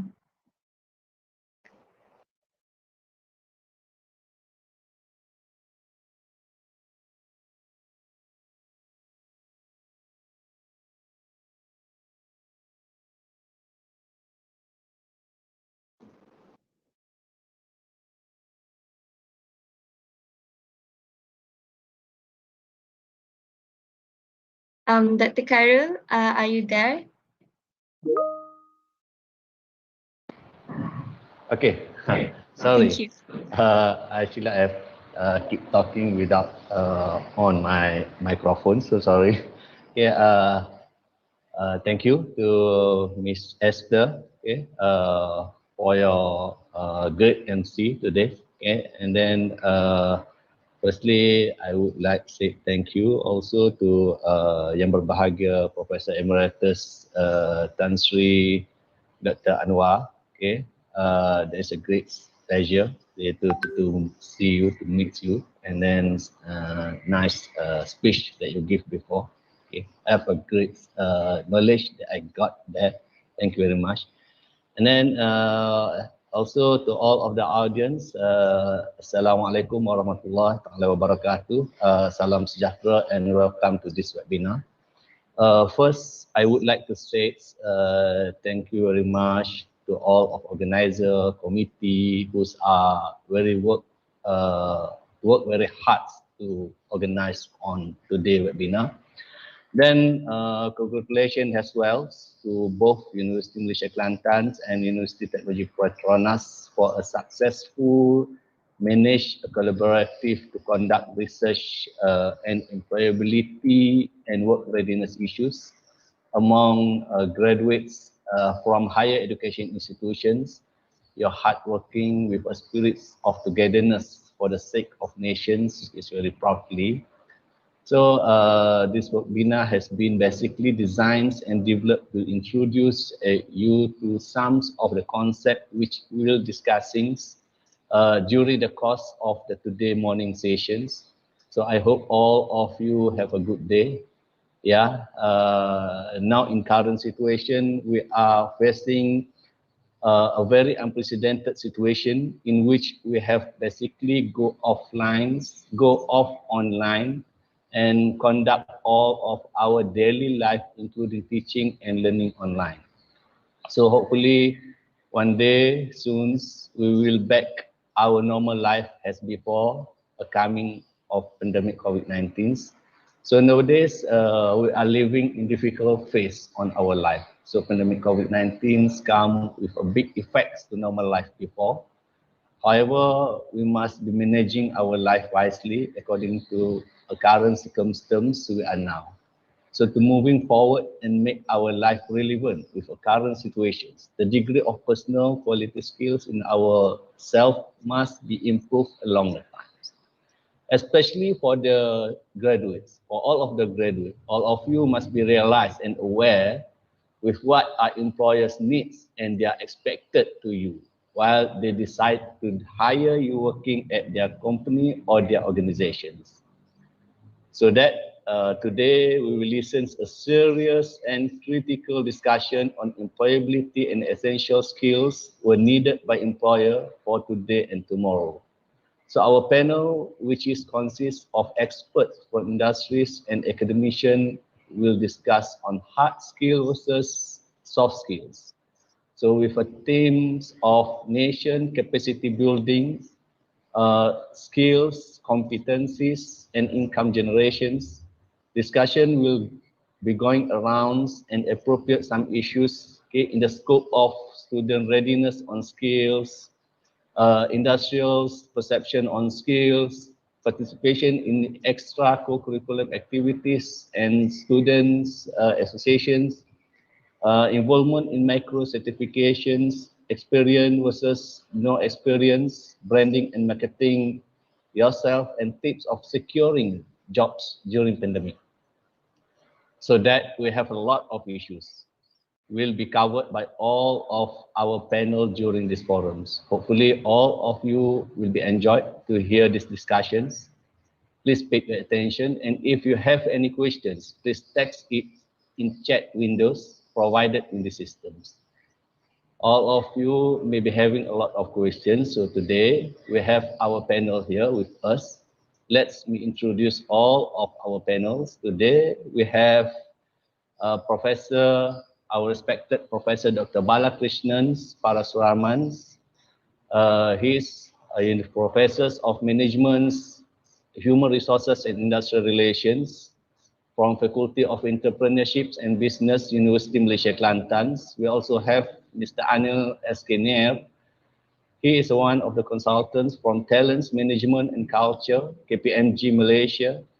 We also have Dr. Anna Bhattacharya. She is a senior language and communication lecturer from Faculty of Management and Humanities Departments, University of Technology Petronas. We also have Associate Professor Dr. Paspulati Wiswera Rao. He is an Associate Professor from Faculty of Medicine and Health Science, Universiti Malaysia, Universiti Malaysia Sabah. Sorry.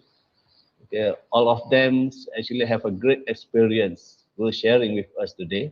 Okay, so that's a very great time for us. So for your information, if you need to post any comments, please utilize the chat windows and I will transfer them to the respective panels after the during the Q&A sessions after these forums. Okay. Okay, I hope you all can participate in the sessions, and now I thought I hand over these forums to the Professor Dr. Balakrishnan Parasuraman to present his opening remark first. Okay, please, Prof, the floor is yours now. Thank you. Okay, thank you, Associate Professor Technologies, Dr. Khairul. I'd also like to thanks to all the distinguished panelists in this forum. First of all, I think timely I think the forum that we are going to speak on the issue on the skill that match between industry and what the student acquired in the university. I think Tan Sri already giving overview on the what's supposed to do, and Tan Sri I think also linking to the macro policies. What we do in the micro should be linked to the macro. Macro means what the vision of the country, where you want to go. So we're talking about high income nation for last 10 years. I believe Sri and all of us, I think, was involved in the setting up the policy for the labor policy for the country. But we already something that we missed out, some of the element that we should taking into serious account that we are not very much, looking at what the current situation happened. We are not ready to any situation. I remember, I think, Tan Sri and then Dr. Carol, in 1997, I think you all remember that we got Asian crisis. I really thankful to our former Prime Minister, Tun Dr. Mahathir, who is the man behind to recover the whole economy industry. At that time, I think we are having the same problem with the graduate. Graduates always there, but the thing that how we want to adapt to the industry. So today, what Tan Sri said just now, the graduate today is a totally a different mentality. They are not graduate like those days. So we as a teachers at the school or at the university must understand them. Like what Tan Sri said, Esther was like, talking, even second year, she can talk, brave in front of the public, she can speak well, and then she concise the issues and so on. So we need that kind of graduate, you must giving opportunity. Don't control them. Less teaching, giving more to them to do something. The talent is within them.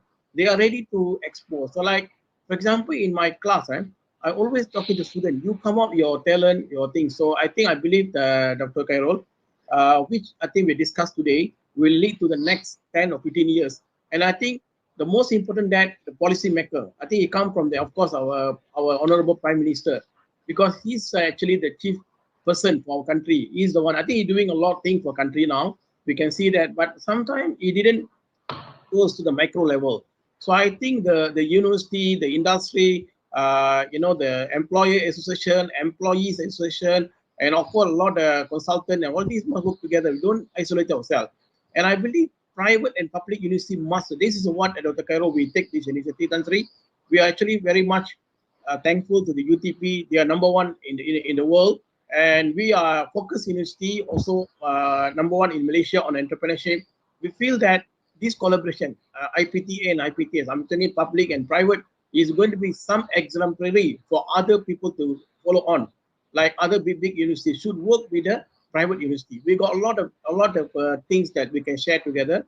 So that's why I think this forum, I think this seminar that initiated by expert from the UTP and from UMK is in line with our grant. The grant that we do, we not just doing grant for ourselves, not for our promotion, but the grant goes to the people who are suffering outside. That is our student. We really much think our student is the most important. And then with this, I think we can see the big picture in the country later on. So that's what our research that not stop at the university. We will go to like this public forum, and also we go for the policy maker. And I think believe graduate here in this room, I think they very much want to see something. The same thing like we lecturers also, we want to do something for them. And I think people outside also want to help us. So we need to help each other.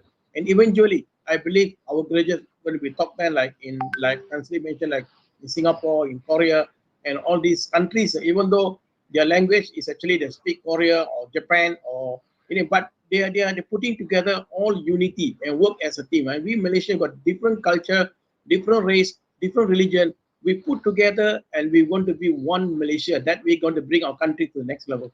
Thank you, Dr. Hero. That's all.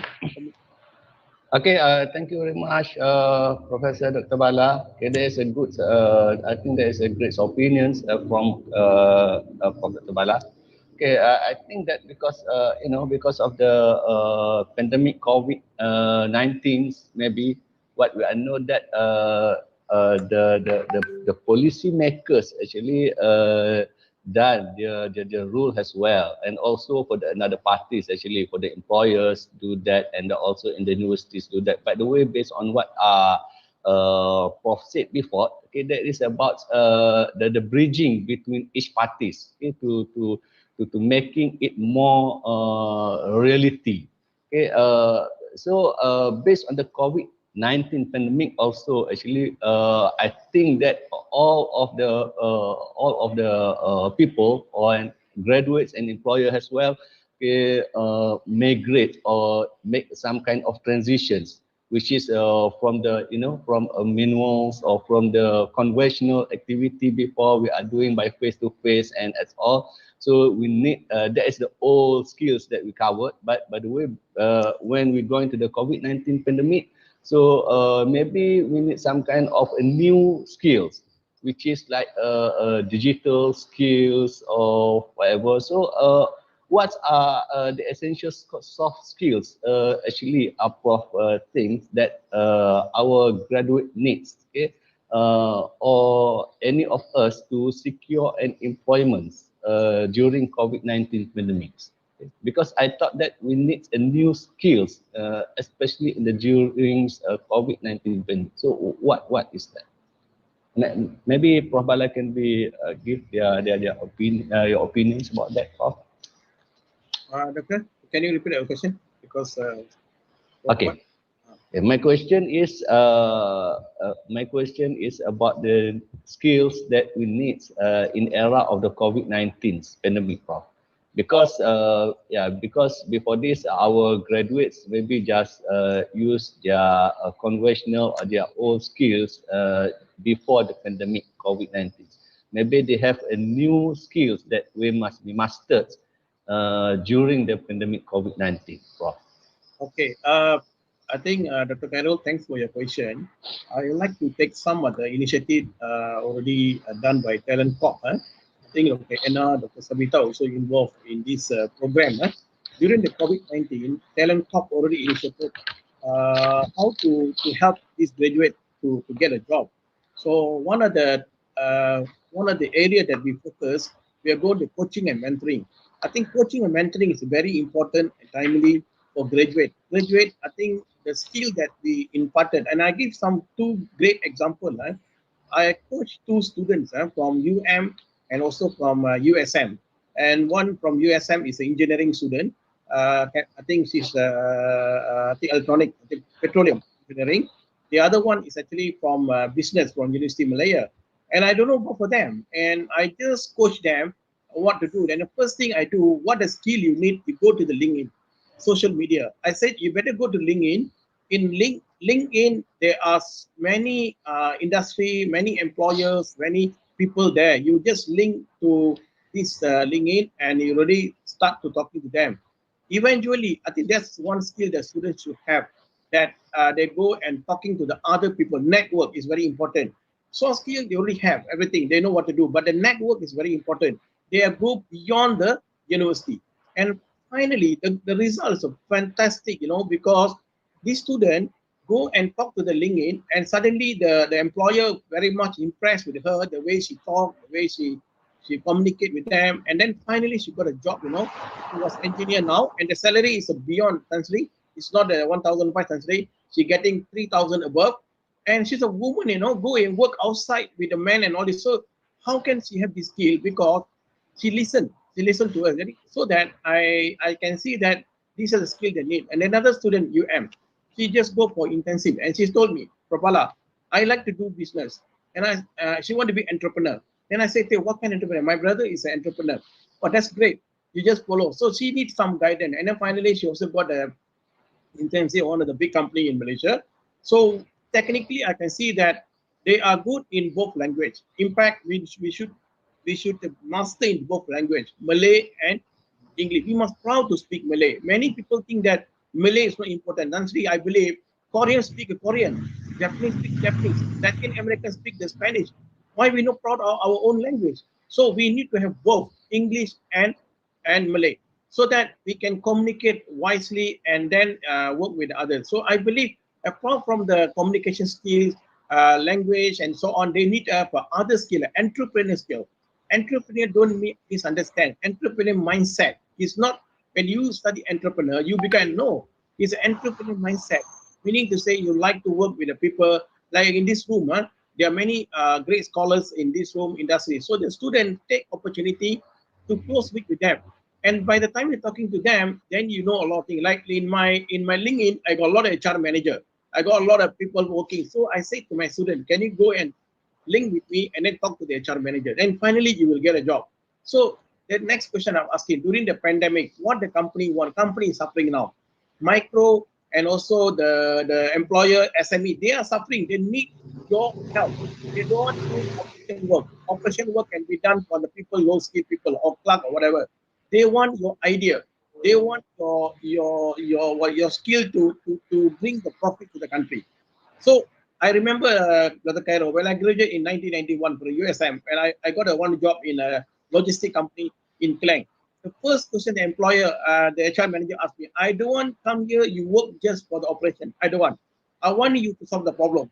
You are a graduate. You must think beyond the scope, beyond that. So you remember those days, even the employer already have this kind of mind. I think because of that, we are success today. Am I right, Dr. Cairo? I think you too in this Rome, you also gone through the same, and Tansri was the same. So we are not guided by someone. We are not guided by the lecturers, guided by ourselves.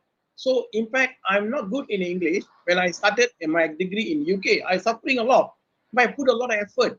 Put effort. I meet people. I go and talk to people, and finally I finish. I went to Australia, even same thing. So what do you mean that? It's actually your own enthusiasm. And I would like to tell the parents, please give the opportunity to students to go expose themselves. And during the pandemic, they are staying at home. Let parents, guided them and let them do a lot of things outside academic. You see, academic qualification not guarantee get a job. Even you get an A, not necessarily you get a job. But exposure in the club. That's why, Dr. Khairul, I created BYC, Bursa Some Investor Club. In this club, I can see some of my students already collaborate with the virtual student exchange program with India University. They do themselves everything. I said, I can give money to you, you do it. And they come up with all creative ideas, I believe that they are super students in Malaysia. We need to understand that. Don't blame them. They are no good, no. I don't think so. Whether they come from overseas, whether they're locals, they are excellent students. I believe they're going to be super student in the if we guided, like what Tansri say, we as a lecturer, we need to think outside the box. Don't teach just syllabus, don't teach the PowerPoint, but beyond the PowerPoint. There's no PowerPoint actually, Dr. Cairo. It's actually what you going to be part of your life. You understand. You're like I'm already 50 above, but I go with their life, I understand them and then try to go with them. So I believe with this kind of scenario, they can. So the skill that really need actually networking, entrepreneurship, and also enthusiasm for their life. You have to create. So we as a lecturer, be a mentor, be coaching, and don't just lecturing and testing them in the final exam, but beyond that, they have to go do many, many things. So outdoor activities is very important, Dr. Carol. Student today, they don't want to go to involve like sport, like extracurriculum, like club, and they don't want to do that. They say wasting time. But I believe this is what industry wants. The first question industry asking, do you have any experience? You must say yes. What experience? I conduct the like Esther. I have been I've been the moderator. I've been the MC. I've been this. They will be. I didn't look at your qualification. Your A or B, we don't care. What we care is how you bring out your experience at the university level to that. I think with that, Dr. Carol, I think I answered some of the question. Fundamental is networking, entrepreneurial, and drive from their themselves, talent. Thank you. Okay, thank you. Thank you, Prof. Tabala.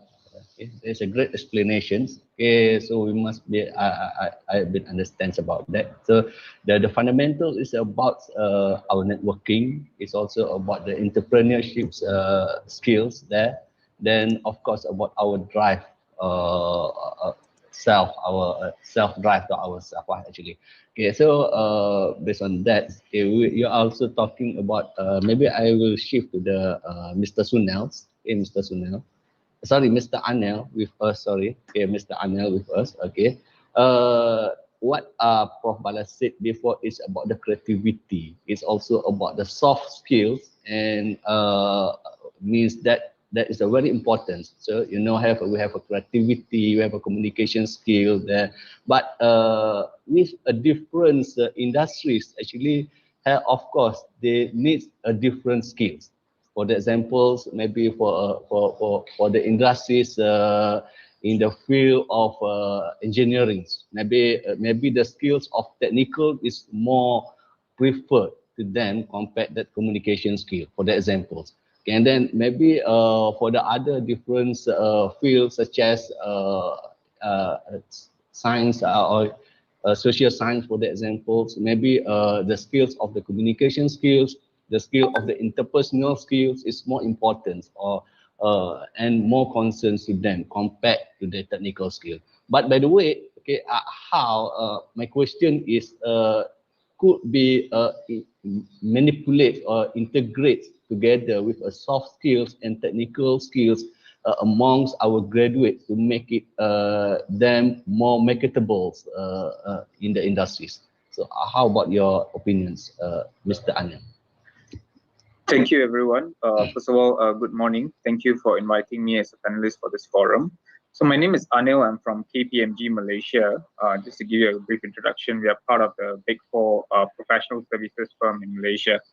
I think that's a very good question. Thank you very much, Dr. Khairul. How do we integrate the soft skills and technical skills? I think essentially what's very important, I always tell students, is when you identify, when you're about to graduate and you're about to look out for a job opportunity, it's very, very important for you to first identify what sort of industries that you intend to go into, right?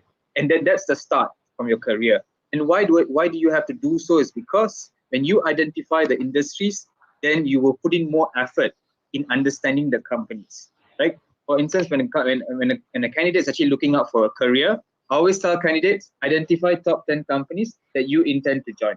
Reason being is because if you don't identify top 10 companies, you will not be doing further research in understanding the products and services, the expectations of the roles, because there will be many roles within the firm, right? And then I think essentially it's very important for you to identify the role, read through the job description to see what is the expectations if you were to join the particular company, right?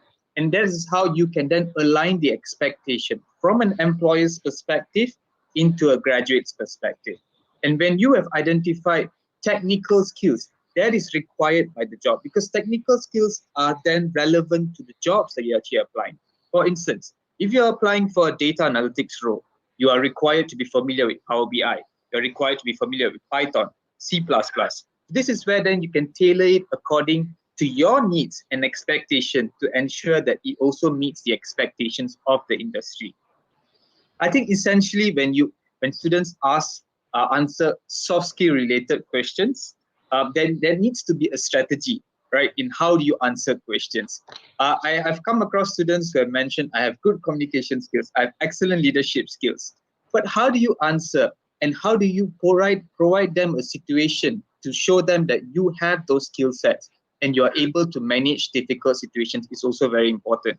It could be as simple as, tell me about yourself, right? Always students will tell that I am from Kedah, my family members are from here and stuff like that. But what's most important is the firm wants to know how you could further add value to the firm. So I always tell students, focus on the 3S concept, which is your strengths, your success story, and provide the employers a situation, an example to show that you are a good candidate for the future company, right? And I think when you answer soft skill related questions, you got to highlight teamwork, you got to highlight longevity, you got to highlight collaborative mindset, you got to highlight problem solving skills.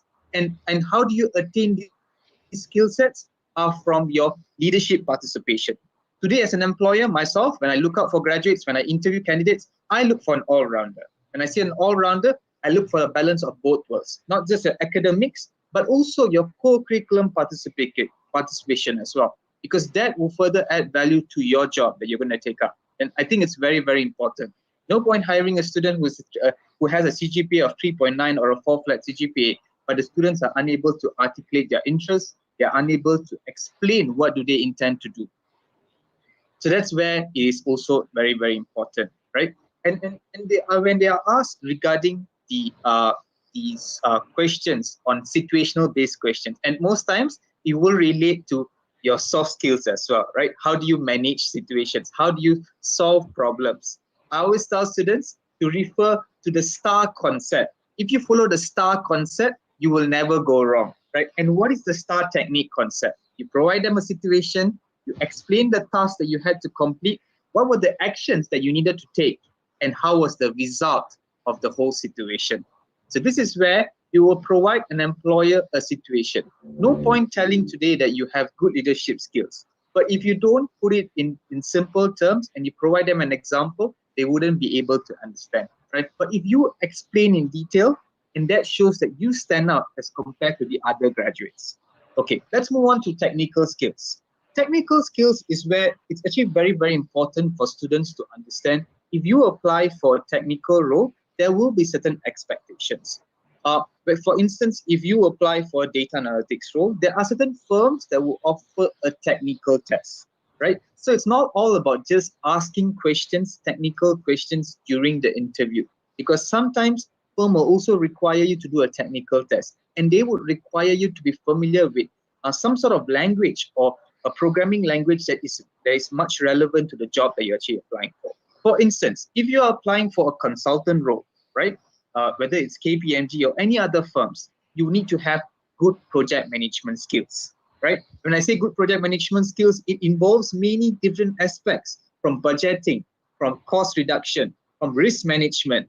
Are you able to also take on this kind of skill set? So this is very, very important for students to first identify what sort of skills have you acquired throughout your years of journey, right? And what Dr. Bala mentioned earlier, Prof. Dr. Bala mentioned earlier, it's very important for you to be active on LinkedIn, right? Because LinkedIn is a powerful tool for you to connect back to the industries. But at the same time, students also have to understand LinkedIn also allows you to showcase your technical skills and your soft skills that you have and you have acquired throughout your degree.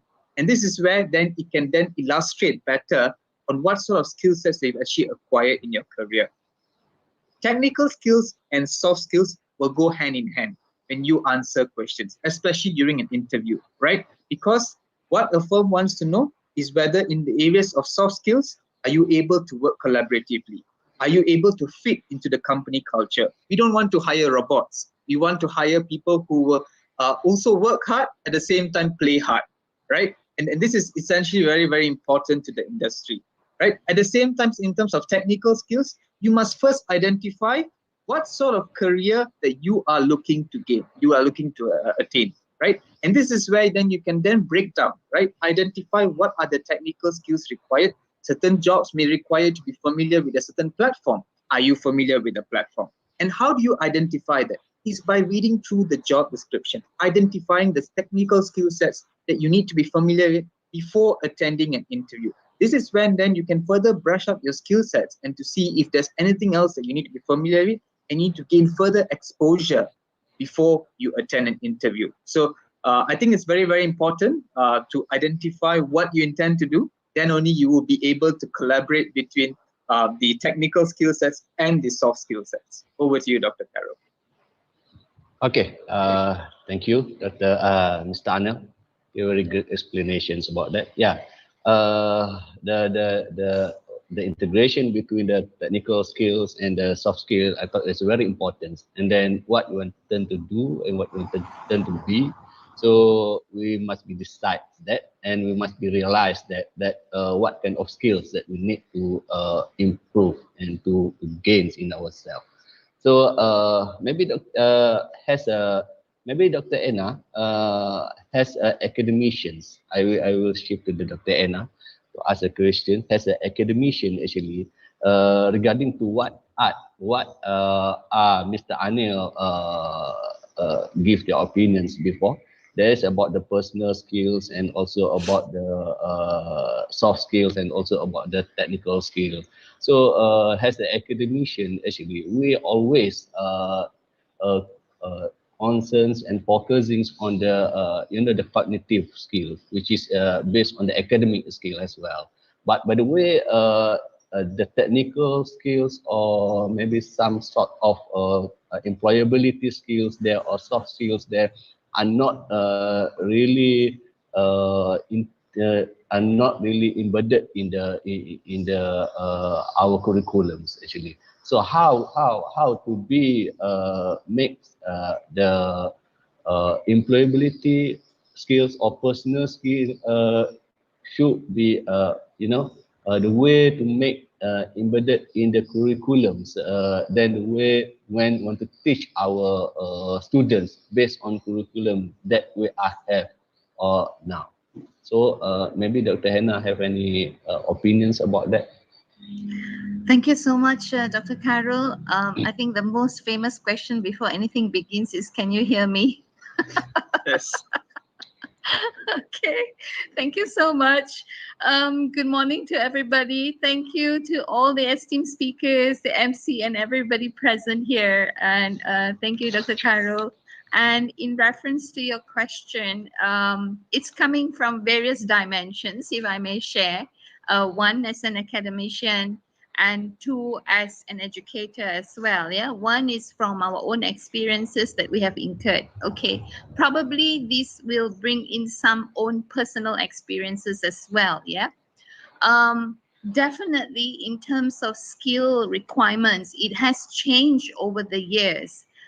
In my own PhD thesis write-up, I looked at communicative competence as one of the major areas of interest, because communication skills is what I lecture here in UTP. So even in that, the interviews with engineers, the interviews with engineering lecturers, and the interviews with language lecturers provided me, as well as with students, provided me with various ammunitions that they considered important in their relevant fields. So definitely different groups, or what you call them as communities of practice, like Anil is from the professional community of practice belonging to a certain industry. We are from the academic community of practice. So definitely there will be certain different emphases of importance on what type of skills we consider. Yeah. For industry players, some may be very structured. They like to have their presentations. If I refer it back to presentations and talking and sharing, some may like it to be very structured. Okay, so you report as per what it is. Whereas some, on the other hand, would like to see that it is an integration of yourself, including your personalized self in the presentation. So that's where the soft skills also come along. Even if you are an expert in your field, in your technical knowledge, your, all your background knowledge of your area that you are specialized in, soft skills will also help to propagate and project those technical elements even better. If I may share with you a simple example, a very simple example. I've also worked as a waitress in Pizza Hut many years ago. Yeah, and sometimes you may think that that's just a part-time job, oh, there's nothing to it. But mind you, when I went for the interview, taking on the same position of what Anil was sharing and talking about interviews, mind you, the interviewer actually picked on that. He actually asked, and he was the first person, Prof. Khalid, he was the first person who asked about that. And I was shocked myself, because all the while we're thinking, oh, people have emphasis on technical skills, your knowledge on the subject matter. Can you do this? Can you do that? But sometimes people ask you on this, and it was surprising enough. And he asked the question, what did you learn from this experience? So never look down to all your experiences. I have my postgraduate student who is with me as a research assistant, and I'm so proud of him, because he said he's working with his brother in car washing.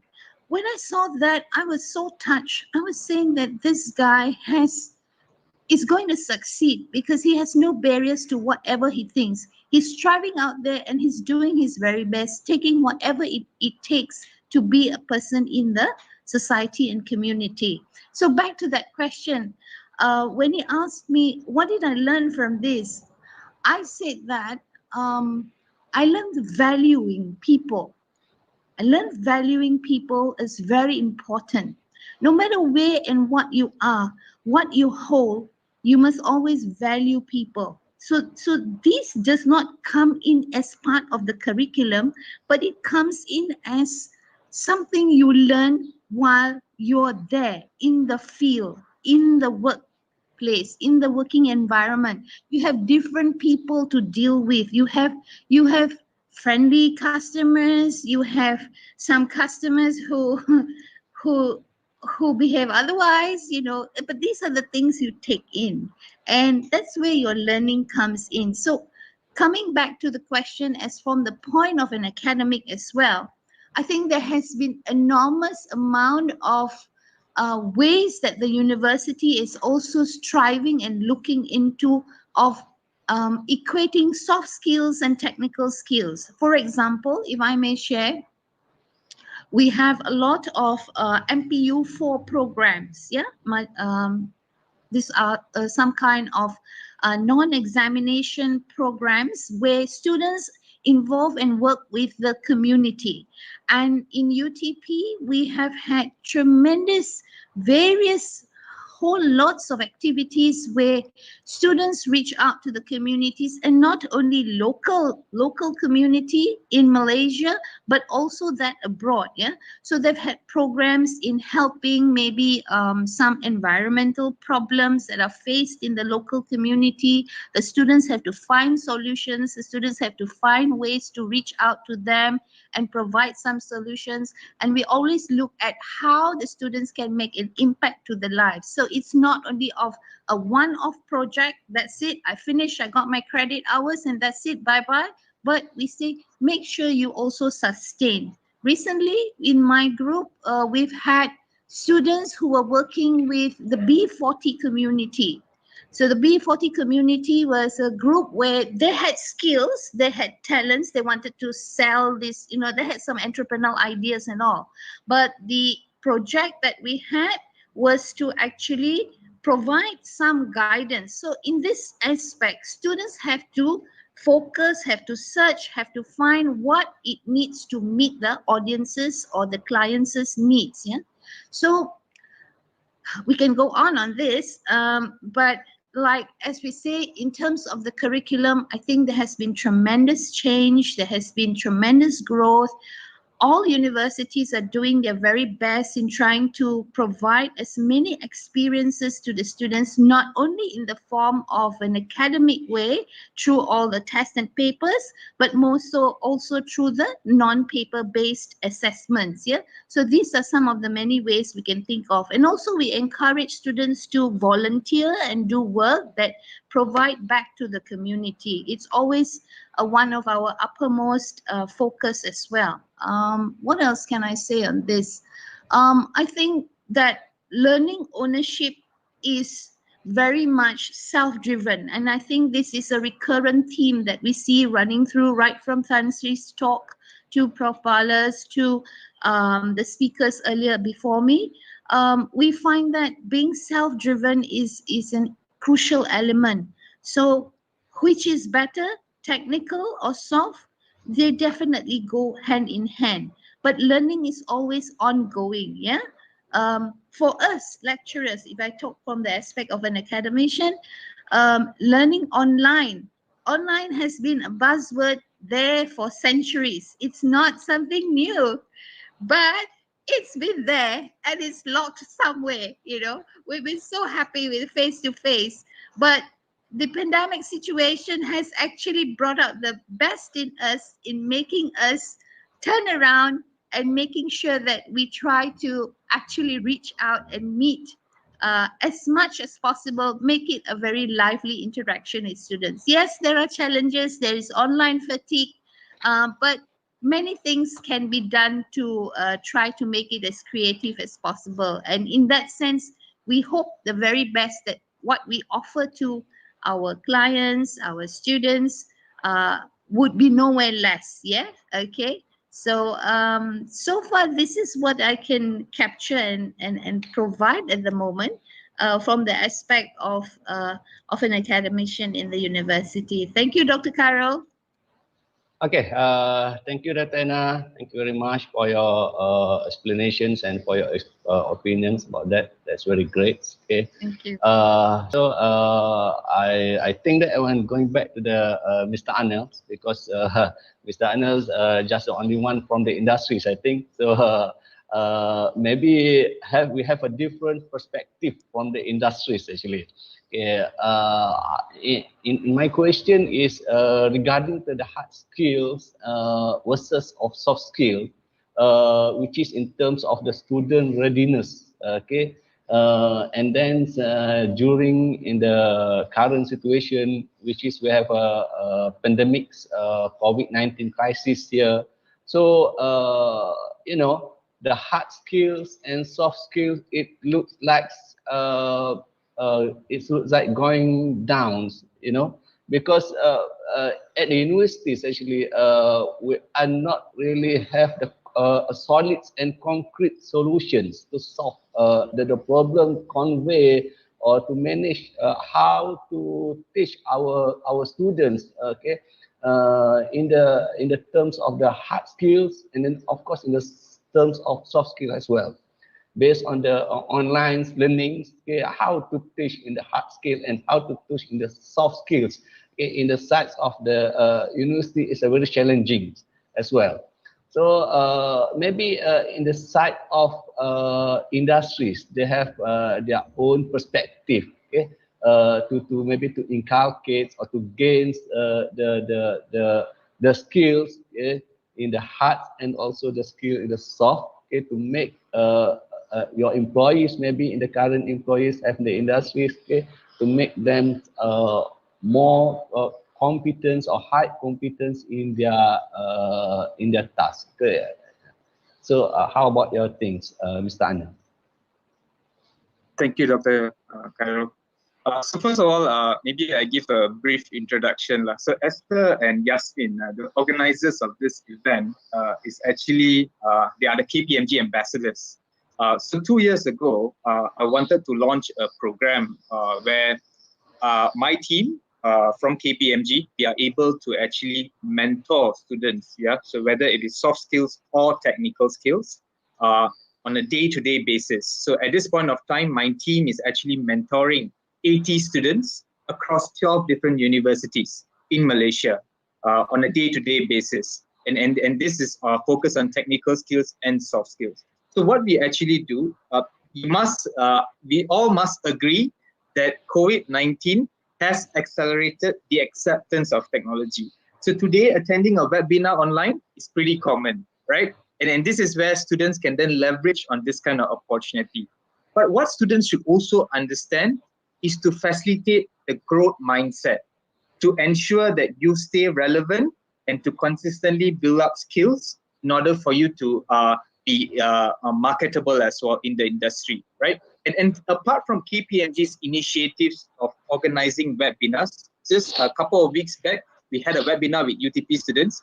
It's called Ask the Analyst as a data analyst, right? And we had close to 100 over students participating in this. So in terms of the industry perspective, we will continue this effort to guide students in various technical perspectives. Every single day, my team has at least 2 to 3 webinars, be it soft skills or technical skills. And we get our consultants, our auditors, and also our tax consultants from the service lines to actually guide students. And we work closely with the lecturers as well. I think it's very, very important for us as an industry to bridge the gap, right? So this is why I created this program that will bridge the gap between academicians and also the industry, and to work hand in hand. That is why I also reach out, like for example, I reach out to Dr. Savita to identify what are the key topics that we can actually do as part of guest lectures within the university as well. So for instance, if a lecturer is teaching information technology, maybe KPMG can come in during the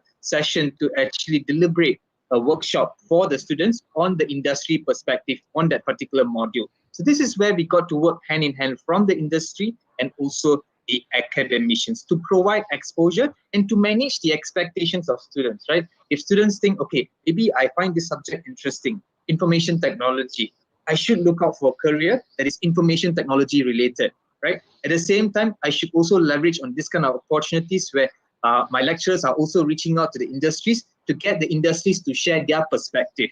So that could be a pathway for them to consider for their future careers, and it builds their interest along the way as well. I think that's very, very important, right? At the same time, students should also leverage on various opportunities that are provided online. There is also a platform called Coursera that allows students to take on virtual e-learnings for free, right? Where they don't even have to pay. And this e-learnings is actually focused on various perspectives. Yeah. So for example, KPMG is also working closely with Coursera, where we allow students to take a data analytics virtual internship at their own pace, meaning that they can do it at their own time. There is a video for them to watch to identify what are the areas that they could further develop themselves within the areas of data analytics, because data analytics could be applicable in all industries, not just someone with a technology background, but they could also be applicable to accountants, it could be also applicable to marketers as well, right? That is where students should also leverage. There are various competitions where students can also be participating in. Business case challenge, right? And I believe that when you have the exposure to participate in business case challenge, you will then identify what is the real issues that companies are currently facing, and how, as a student, you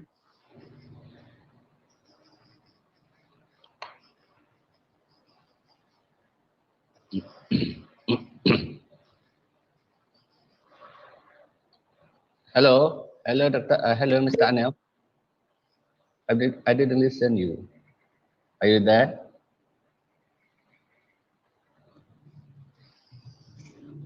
Hello.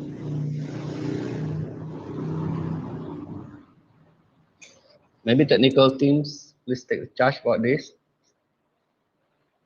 Okay, I think he's on. Can you hear me now? Okay. Okay. Now we're here. Please proceed, Mr. Anil. Okay, sorry. Right. Okay. So as I was saying, I think it's very, very important for students to identify unique opportunities for you to grow your career and to develop different skill sets in order for you to prepare yourself for your future careers. Even myself, right? Today I'm a consultant myself, because today when we deliver reports to our stakeholders, we don't deliver reports in Excel. We deliver reports using Power BI, right? And you may not have the knowledge. It's okay. We learn over time, right? And this is where you can further develop yourself in order for you to prepare yourself for your future career. So never limit opportunities, right? And it doesn't matter which background that you come from. You must always put that mindset away that, okay, I'm an accounting student. I can only do accounting related jobs. Today, we are looking for diversity. We're looking for diverse skill sets that could further add value to our clients, to our customers, and that this could be applicable to various industries. I've seen engineers who become consultants. I've seen accounting students who become data analysts, right? And this is where you should also have that mindset that you should take up different e-learnings, different certifications for you to be well prepared for your future career. So never limit your learning opportunities. Always open to taking up different learning tools, right? In order for you to prepare yourself for your future career. Also participate in a lot of online e-learnings, like for example, like I mentioned earlier, Coursera, right? Participate in industrial webinars, even on LinkedIn, like what Prof. Bala mentioned earlier. There are a lot of leaders from different industries that continuously share, and they have webinars on LinkedIn as well that will share with students their various perspectives. And you never know, they could be your future boss, right? So this is where you could further develop yourself and participate in all these kind of areas. Hope that answers the question. Over to you, Dr. Karo. Yeah, thank you, Mr. Anil. Actually, I want to move to the Dr. Rao. By the way, I have some question to ask to you, because that is very interesting, you know. Yes. Because you said the last word is about the multitasking, isn't it? So means that the student must be masters in a lot of skills and a lot of capability or specialized they need to do. So in your experience or in your perspective as an industry's player, okay, are you mean that multidisciplinary is more important is compared than a specialization? How do you think about that? Yes, I do think so, right? Although you may specialize in a specific degree, right? For example, you have an accounting degree, but maybe you specialize in taxation. But I think in today's situation, right? With the challenging market, I think you need to expose yourself to various skill sets. I was looking at the questions earlier that was also asked by the participants, right? On what sort of, on how many skill sets that I should acquire throughout my journey in university. There is no number to it. As long as you are able to take it up, go ahead, right? And what's most important is to identify. That's why I'll tell students, you should always treat your LinkedIn, for instance, as a living organism, right? Then you see, you become very competitive because you see that you have updated certain skill sets, but your peers within the same community has updated 20 skill sets. It's because they have actually acquired those skill sets. And this is where you can see that students from various backgrounds, they actually acquire different skill sets that will be actually essentially helpful for their future career. And this is something that I want students to have that mindset that you shouldn't be from a specific background, that you can only acquire those skill sets. It's all open, and in order for you to be to stay relevant and also to stay marketable in the industry. Okay, great input. Thank you, Mr. Anil. Okay, I would like to move to the Dr. Rao. Okay, Dr. Rao there. Okay, Dr. Rao. What we are talking and discuss with Mr. Anil before, there is about we want to facilitate or we want to make our students going masters in more than one skills actually. So they must have some kind of multitasking that we must be give to them. By the way, inside or in perspective of the academicians, maybe Mr. Rao can, Mr. Dr. Rao, Associate Professor Dr. Rao can be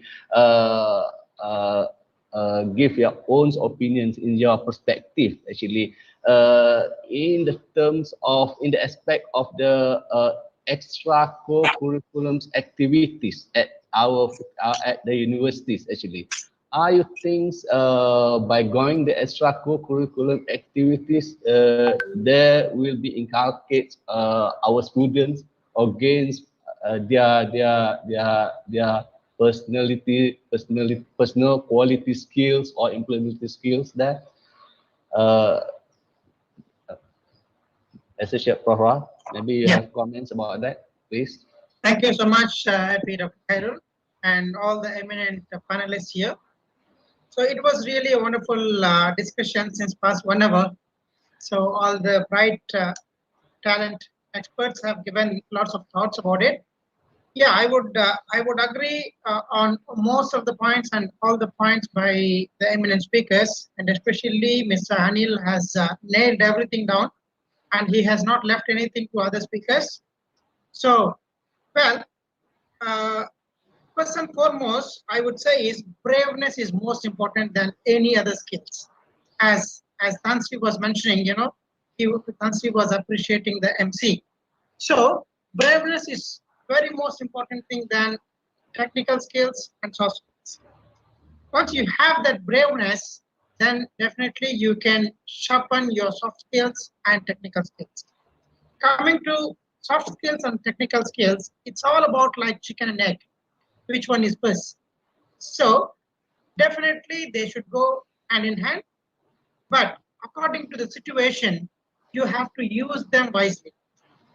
Whenever soft skills are required, so you have to use them very much wisely, and you have to show. Say for example, when you're going for an interview, so you must sell yourself, showing what kind of soft skills, especially the communication skills play a bigger role there, and also leadership roles. And you can also inform them the problem solving, how you can solve the problem existing in an organization. It can be an industry, it can be a university, or it can be any NGO. So then you can also emphasize on teamwork. So how much are you ready to work in a team? And also how much are you, contribute to the organization if they recruit you to work as a leader and to make the things happen individually and also with the teamwork. So you should emphasize more on that as well. And another thing is, you can also mention to the panelists or to the interviewers how best you are in the decision making. if a certain scenario, earlier Mrs. Sunil was mentioning about it, STAR, situation, task, action, and result. So maybe you can try to explain that in a very good scenario. You can create a scenario and you can explain well. So that is most important. And when it comes to the technical skills, when you are recruited into the organization, so you have to show your technical skills. And before that also, some of the organizations, they will try to test your technical skills. Say, for example, in one of the interviews which one of my students attended, it was in India, way back almost 10 years back.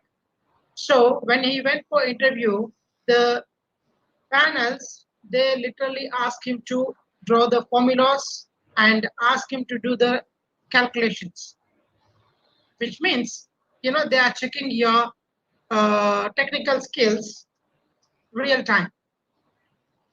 So which means they should be having technical skills and also soft skills hand in hand. And also another thing, before we are delving more into technical skills and soft skills, it is not just only the student. It's not only the student's role to play in attaining the soft skills and technical skills. It is every one of us, our duty as a mentor or as a lecturer or as an educator, even the faculties, organizations, everyone is responsible to make the students to have more sustainable skill set. It can be technical skill or it can be soft skill. As I could see one of the questions from the participants, whether he was, it's a very good question also, whether the technical skills are very much less learned in the universities, and when it goes to the industry, soft skills are being asked, which means whenever we are training a student, say for example, for every course on every area of research or every area of expertise, we have the students whom we have to train, say for example, final year projects. So there you have lots of interactions with your students. And from my personal experience, I will tell, once I assign a project to any student, so we try to discuss about the methodologies and research cultures the way before they start executing the work in the laboratory. Then later on, most of the time you spend the time with them how to deal with the current situations. It's not about always you need to discuss about the project. You can discuss about the project, you can set the goals, and they are also mature. Our students are mature so that they can understand and they know what they have to do. If they do not do, and they know what are the consequences they will face. So we have to set the goals at the beginning when we are starting the project with them. Then most of the time we should train them on soft skills and how you can try to adapt to the new situations. So that's where we have to play a bigger role. That's what I strongly believe. And another point is another question I have observed. What about the current situation? Say for example, we don't understand, since I am in the medical faculty now, and even my research is completely on biomedical research. So we cannot say the pandemic will go off soon.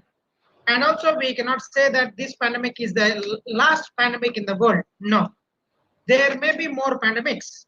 So according to the situations, according to the pandemics, we have to, or according to the natural disasters, we have to train ourselves and we have to adjust ourselves to the new normal. Which means the students or the faculty members, this is not only for the students, even for the faculty members, we also need to be trained in e-learning and also how to utilize the computer skills, aptly. Otherwise, we will be, lagging behind.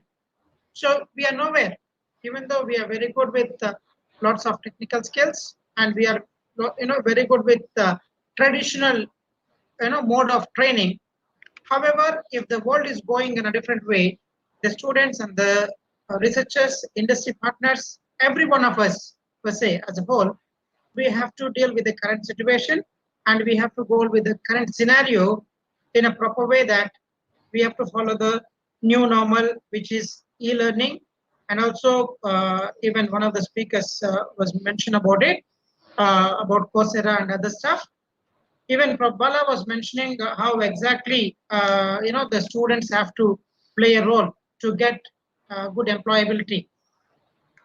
Even the academic situation has been clearly given by Dr. Ena. So these are my few points and my 2 cents for this forum discussion. So over to you, Dr. Khairul. Thank you. Okay.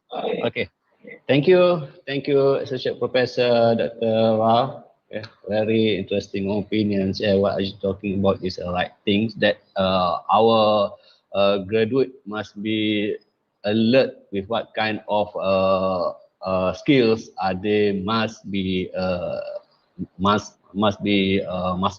Okay, so I thought that maybe Prof. Bala have a different perspective, especially to gain the skills among of our graduate.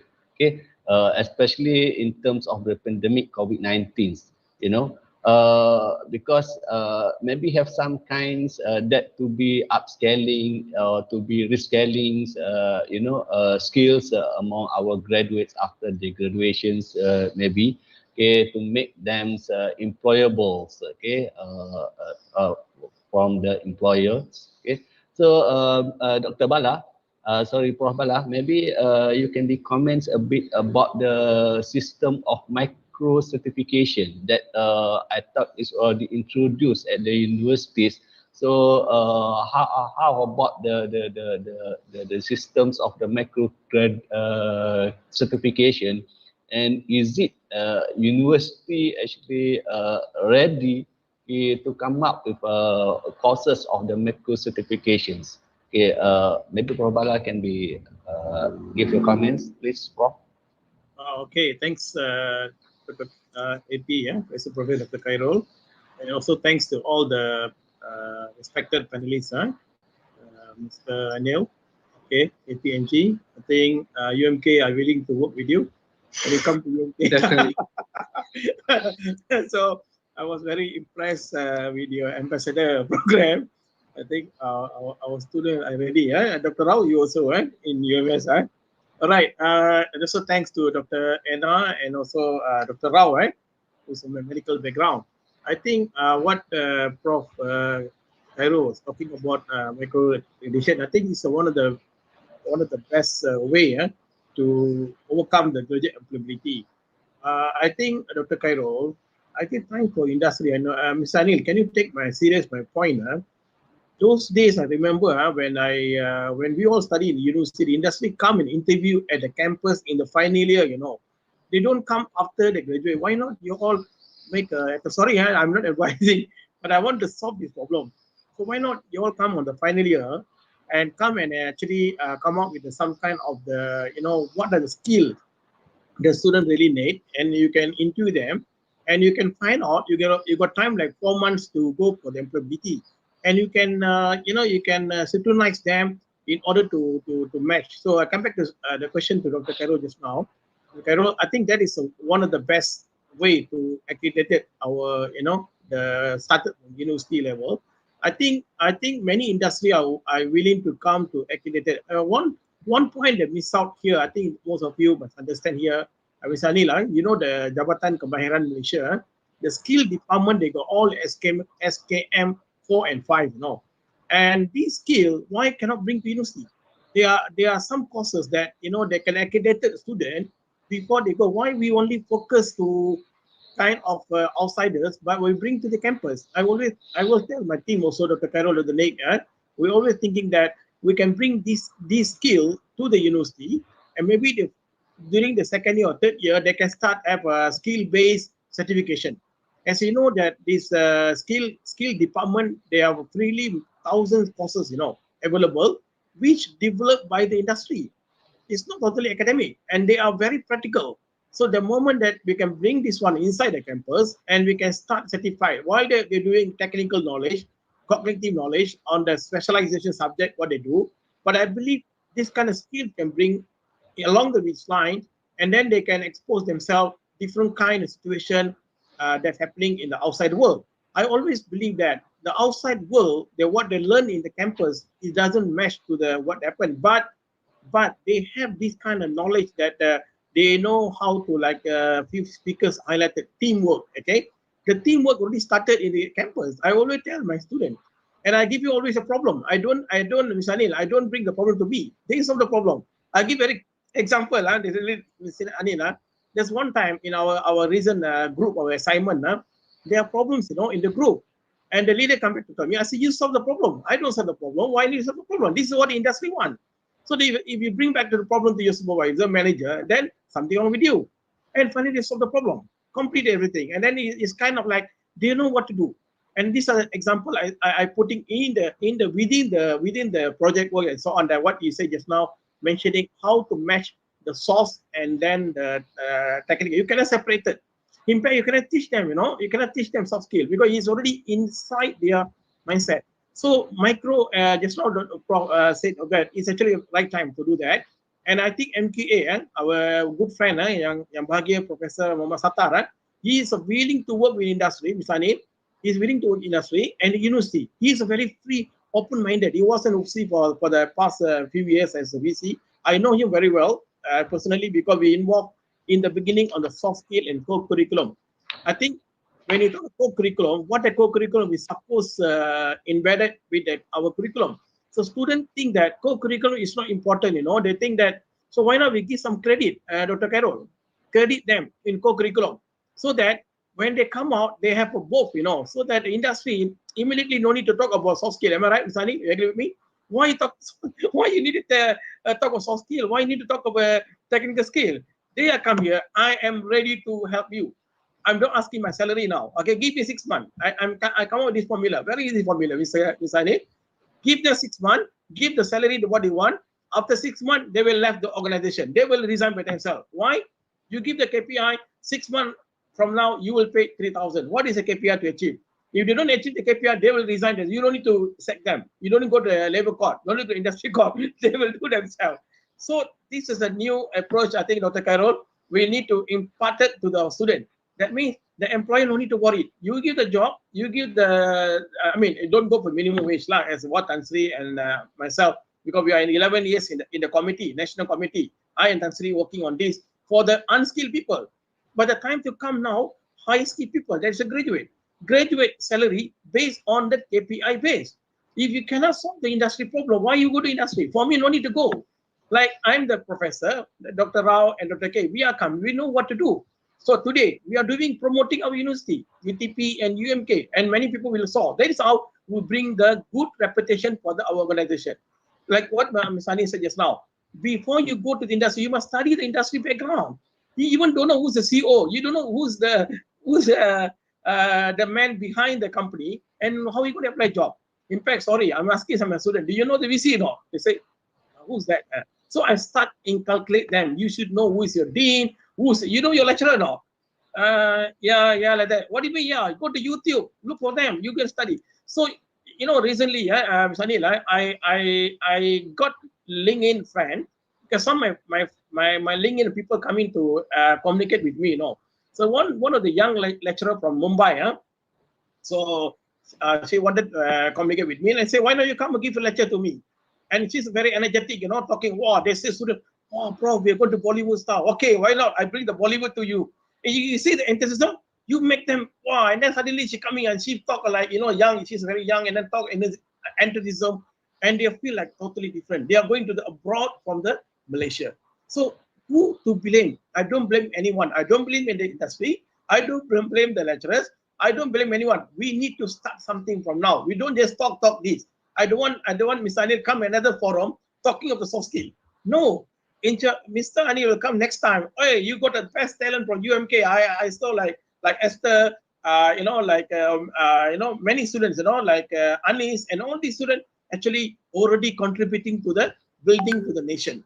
Again, we are looking for the country. Wherever the country want to go, you want to be like Korea. I went to Korea a few years back, Sunny. they are totally different. They are like want to go explore themselves to other country, you know. So you can see the difference between them, because you know why, they are proud to be their nation, and at the same time they want to contribute to outside. This is what I see in many countries. That professor, sorry Dr. Rao, professor never utilized by our country. Do you know professor from Korea? They go to the Brazil, they set up the company, they go to research, come back and tell the Samsung fully utilized. Why KPMG cannot do like that? Sorry, I'm asking the question. Mr. Anil, you can use our capacity. We are willing to work, support you. Why not you utilize us to do something for the country? At the same time, we meet our graduate. So I think our graduate got talent. Everybody, otherwise, why they come to university? Am I right? Why they come to the university to study? Even medical student, Dr. Rao, I'm sorry, they don't know how to speak. I talking to the veterinary student, medical student, they don't smile, you know. How can you be doctor if you don't smile? You don't engage with the people. You think they're so, you know, they're very proud. You're walking like something. Hey, come on, like professor, la. They don't talk. I think you're so smart. No, la. Your medical students are supposed to engage with the people. Pandemic, now you see, you frontliner. You need to help. They don't smile. So what is the point? You become medical doctor. I said, no point. You go to other profession. So people cannot smile, cannot talk, cannot any. So I'm Sanil. I'm very sad. I want to see you have to talk different ways of things. I don't blame Sanil. I'm very pity on you, because you are doing a lot of things like ambassador program, everything. That this is actually very good initiative you've done. You're bringing the industry inside the campus. I think we are UMK and Dr. Khairul, Dr. Nega, we are doing a lot of activities in the campus. You come and see our campus, vibrant. We're doing a lot of program for the student. You know, Sunny, they can set up the company in the campus. We're giving money for them, and we can start a business on the campus. And business can be anything. Like example, I'm going to set up a company like, let's say, consultancy. You can come and do that together. So why not we separate ourselves? Don't be separate, because we are paying the tax money from the private company, Dr. Carol. We are using private taxpayer and they pay us now. And the graduate go unemployed. Hey, very sad. What is going on in our scenario? Suppose those pay the taxpayer, these students go out and help the industry to grow the industry. And I believe our graduate can be done like that. We don't talk about salary. I always don't talk about salary. Salary will come later.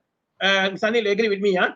Salary will come later. But how you perform, contributing to your company, and bring KPMG #1 in the world. Wow. And KPMG CEO will say, wow, this is what I want. So bring the reputation to your company. So I think more important that your public reputation very important. You don't talk bad on your organization.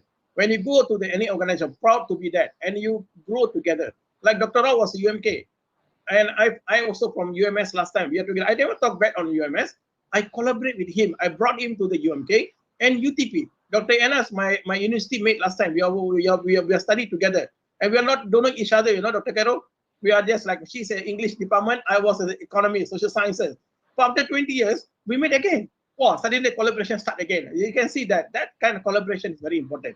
So this is what I'm trying to say for today, Dr. Carol. Some point I highlighted today. Okay, thank you. Okay, Can I just add a little bit to the discussion? Yeah, please.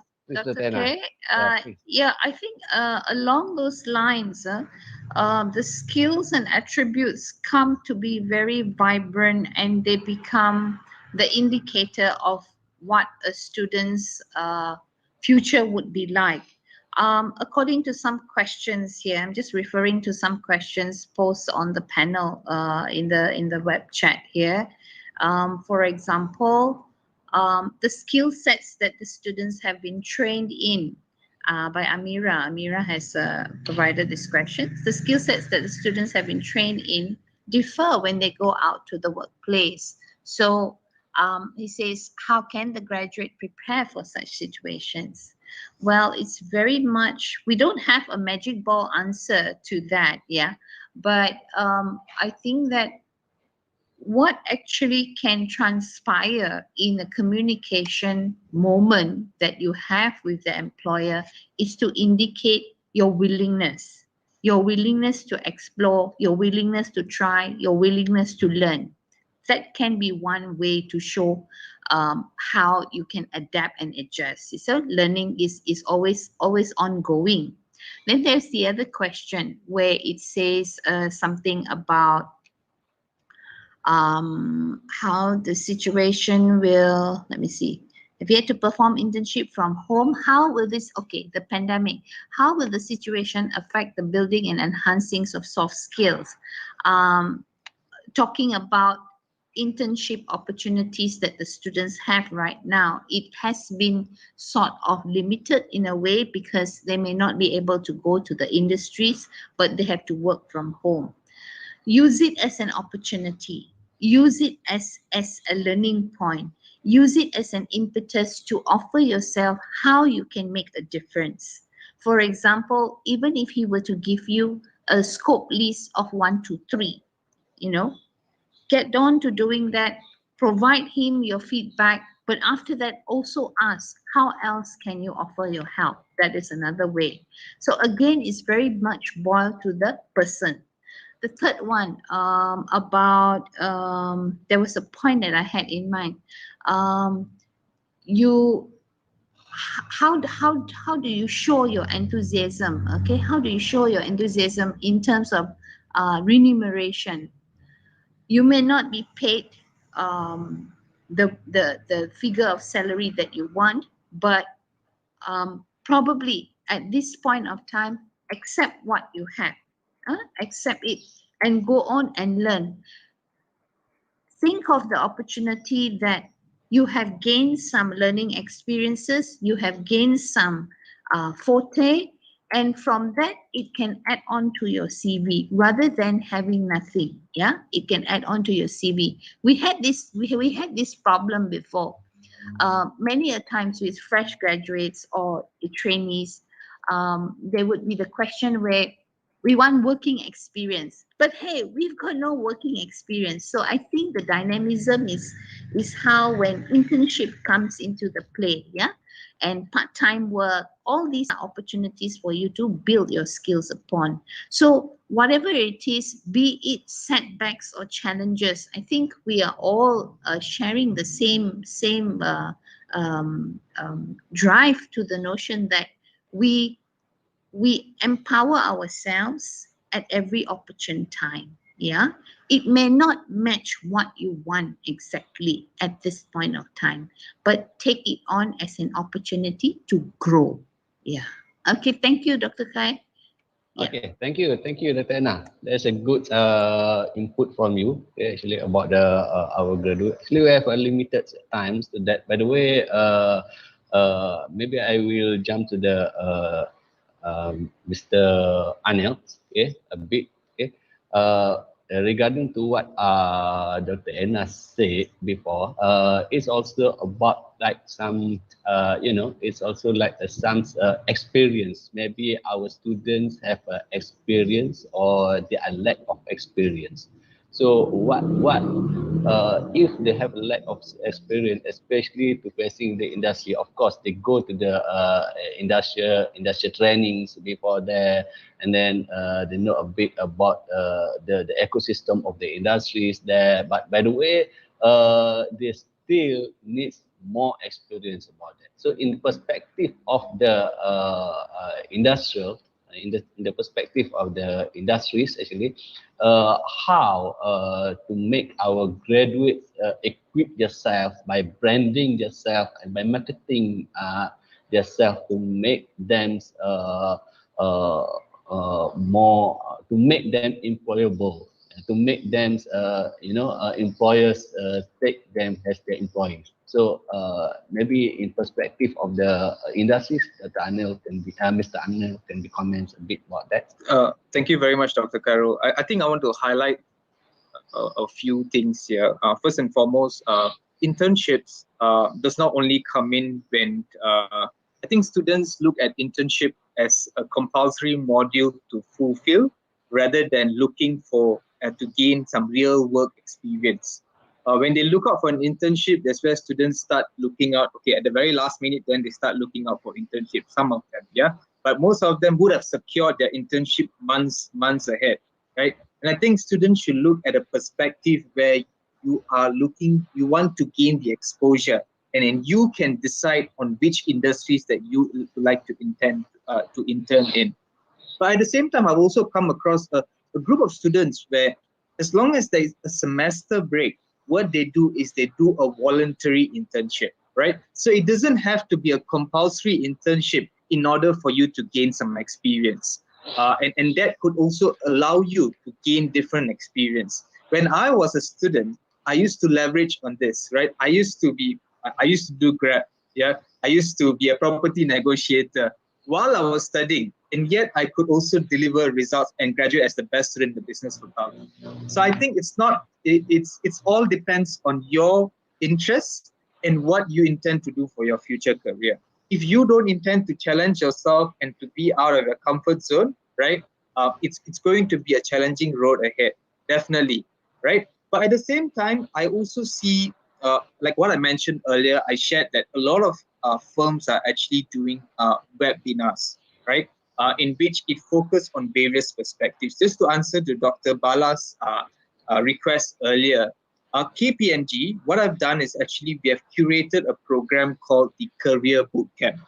As long as students are going out for internship, students are going out for their future graduates, where we actually conduct a forum as the first session and series of webinars that focus on resume, that focus on the interview skills, mental well-being, stress management.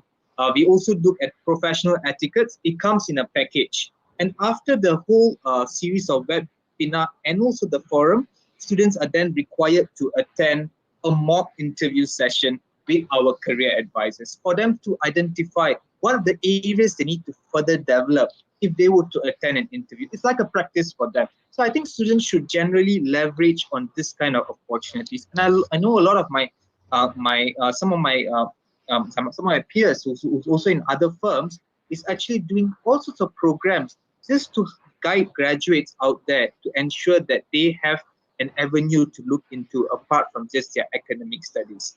I think essentially in order for them to stand out, I want students to always think that it is a competitive market. It doesn't matter. You must think not in terms of the job market, but also in your class, right? There is 40 students, but how are you going to stand out as compared to the other students? This is something that you should also ask yourself, right? If you want to be at the same level with all your friends, then it's going to be difficult, right, for you to attain your dream job. But if you see yourself as participating in various various webinars, in various part-time jobs, it doesn't matter. To me, is if you can be a barista and you can have that part of your resume, that will be good, right? But how do you explain it in your resume is also important. For instance, if you say that I have been a barista for 6 months, that does not explain anything. But you say I've been a barista for 6 months, I've managed 100 to 200 customers, right? Within a short span of time, or perhaps I work under minimum supervision. This is how you articulate, so what Tan Sri mentioned earlier. How you articulate it, it paints a different picture and it paints a different perspective to the industry. And when the industry hear those kinds of explanation, it really paints a different picture and it paints a positive picture for the student to actually attain their dream job. So I think generally what you should be well prepared is to participate in various part-time jobs, right? Take the opportunity to also participate in various webinars, right? And in KPMG, on our perspective, we are more than happy to guide students, right? Doesn't matter weekday or weekend, we are happy to actually conduct the webinar. So I suggest you can also check out our KPMG UTP Ambassadors page, Instagram. They have their TikTok page, they have their Facebook page, right? Where they publicize all the events that they are actually conducting. And this is not just providing opportunities to a certain group of students, but they're also providing opportunities to students who are abroad, students who are in Malaysia, in the public universities, or even the private universities as well. So that does not limit your opportunity. There are a lot of opportunities out there. It's whether or not you want to challenge yourself and you want to take it, right? If you think in a sense that I'm only a student and I should only be scoring grades, but I shouldn't be participating in that, that's the wrong mindset. I think having the right mindset is essentially very important in order for you to secure your dream job. Don't worry too much about salary, right? Because as long as you have equipped yourself with the relevant skill sets, you're able to deliver accordingly, according to the expectation that is being set, I'm sure you will get what you want. Over to you, Dr. Karo. Okay, thank you, Mr. Anil. That's very great input. Hopefully our graduates can take that as a guide for all of them to branding and to marketing themselves, okay, in the futures, hopefully. And then still regarding to the branding and marketing graduates in themselves, maybe shift to the Associate Professor Dr. Rao. This just maybe you can give your own personal opinions about that, okay? Because I'm just thinking that by using the social media such as Facebook, Instagram, YouTube, and a lot of things. That's not all of that I cover actually. Okay. So I think that is the appropriate mediums can be used by the students or by the graduates to branding and to marketing themselves. If yes, maybe we have academicians. In what role actually we to guide them to do that? Okay, please. Yeah. Thank you, Dr. Epi, Cairo. So that's a good point to talk about, which social media or how social media plays an important role in students' future and also in getting the opportunities. Well, as even before this, Ms. Anil was mentioning about LinkedIn and other various platforms, how they can grab the opportunities. Because mostly I use most of the times LinkedIn, and I update everything in the LinkedIn, so that you will not only know the people in your field, but also from various other respective fields. And as a student, you have to explore the possibilities what are coming in social networks. Because nowadays, even the industrial managers or industry people, they are also becoming very smart. So these social networks are free. So they are advertising there. So without spending not much money, even they are also fully utilizing the platforms which are available out there. So the students from their college days or university days, they have to follow up all these kind of social medias. And also now most of the students are very good in Insta, Facebook, LinkedIn, Twitter, even Telegram. So to mention few of them. So they are really very good in following all those kind of platforms. But before following all these, they should have, especially when they are trying for job. So most of the students, even nowadays, they are very much anxious about the things. So this is in the current scenario, which I can talk about this particular word, anxious and ambiguous. So there are so much of ambiguity, and they are so anxious about the jobs. And even Prabhala, as a senior professor, he has raised the curtains of contradictory, so many, to all our young lecturers. So he has, sent the challenge.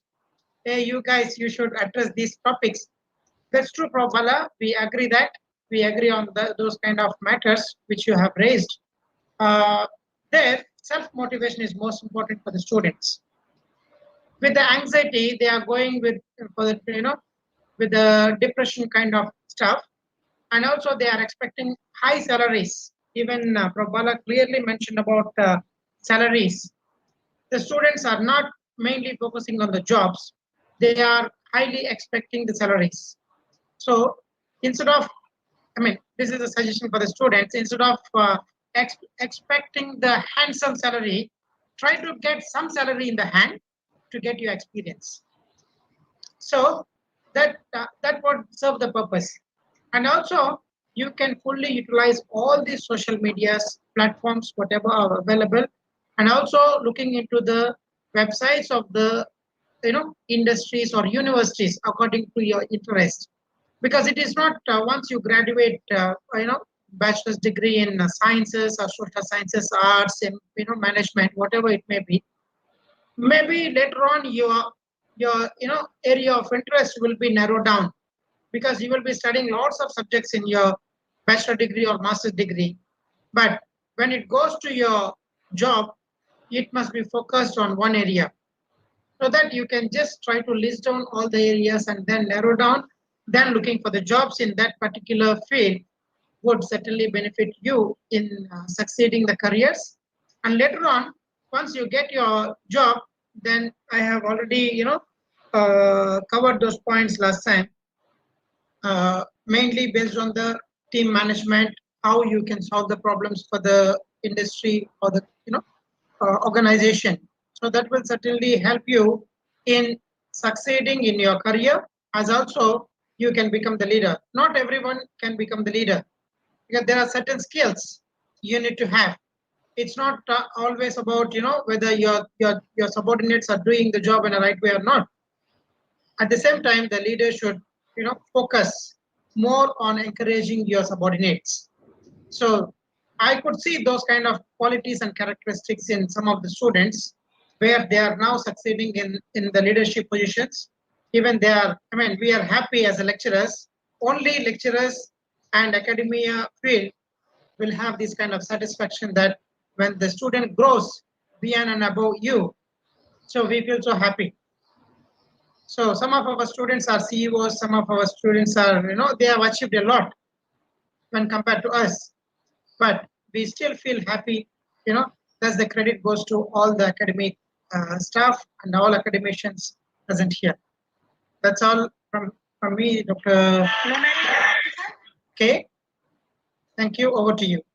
Okay. Thank you, Associate Professor Dr. Rao. There's a great opinion and suggestion and maybe advice to our graduates, especially when they want to brandings and when they want to marketing, they want to market their self. Okay. So for the audience, maybe if you want to ask something or if you have questions to ask, just please use chat box, okay, which is already provided in the systems. So just please do that, and I will be give the questions to our respective panels. Okay. So, Dr. Hairul, can I join in a bit? If you don't mind? Sure. Please, Tansi. You don't mind? I'm very impressed by the panelists this morning, but I'm happy to note that Professor Anil, KPMG has done very well in terms of creating the environment for student attachment, for student being articulate and inquisitive. I think the point is well taken. My only comment is not many companies are like KPMG because as we know, most of our industries or most of our enterprises are very small. So the problem is actually catching the whole student before they graduate to be attached productively. I think that's a big question, because some undergraduate years join in, as you said correctly, Mr. Daniel, that is part of their program, but being unprepared, they may lose out. I think that attachment should be taken seriously, and the only thing is, for some companies, we know that it's a burden for them. Why should we employ undergraduate who are not proficient, who have no experience? So at the end of the day, we know some undergraduate complain that they make coffee, cuci tandas, that kind of thing lah, which is of course exaggeration. But to be fair to the big companies, I think some have done very well, multinational and so on. But another additional, Mr. Chairman, Dr. Carol, if we see the government higher education plan, there's always a statement, there's always a plan to say that academic staff, faculty members must interchange with industry people, like Mr. Anil, with a lot of experience, be teaching in the faculty, and faculty members be attached, say 6 months, to understand, the mechanics of operation of companies and so on. But it's always planned. You know, we all in Malaysia, we like to plan, but implementation is the weakest link. So that's my comment, Dr. Khairul. So we can dwell on it with another seminar, you know. So our structure industry hasn't come to the level that Mr. Anil was talking about. But a company like KPMG, multinational, Petronas, they all do this kind of thing. But they can absorb all the undergraduate. So that's my comment lah. Thank you. Chairman. Okay, very good comments, Tan Sri. Yeah, I'm interested with what kind of, we always plans about a lot of things that we plans, but to implement what I'm planning is another thing. Okay. So here maybe I have one questions here from our audience. Okay. I thought the questions to the Mr. Anil actually. Maybe because Mr. Anil is the ones from the industries here. So okay. I'm going to focus to the industries. Okay, to our audience. Okay. The question is, I'm just read here. Due to current developments of coronavirus pandemics, what is your opinions, Mr. Anil, on about changing the way how the industries adapt to new norms, industrial practical attachment with industry? So how the KPMG approach the challenge? Okay, thank you. I think that's a very good question. One thing that we are very thankful before COVID-19 actually came into the country, we are also very thankful that the firm has heavily invested in technology. So much so when it hit the country, we could transition well from working physically in the office to working from home. So at this point of time, we are still actively hiring for our 3 service lines, which is audit, tax, and advisory. And hence why we have been also strongly advertising positions as well. What we do is onboardings are being conducted virtually. So today, students don't have to be physically present in office, where laptops are being sent to their doorstep in order for them to attend the onboarding on the first day, right?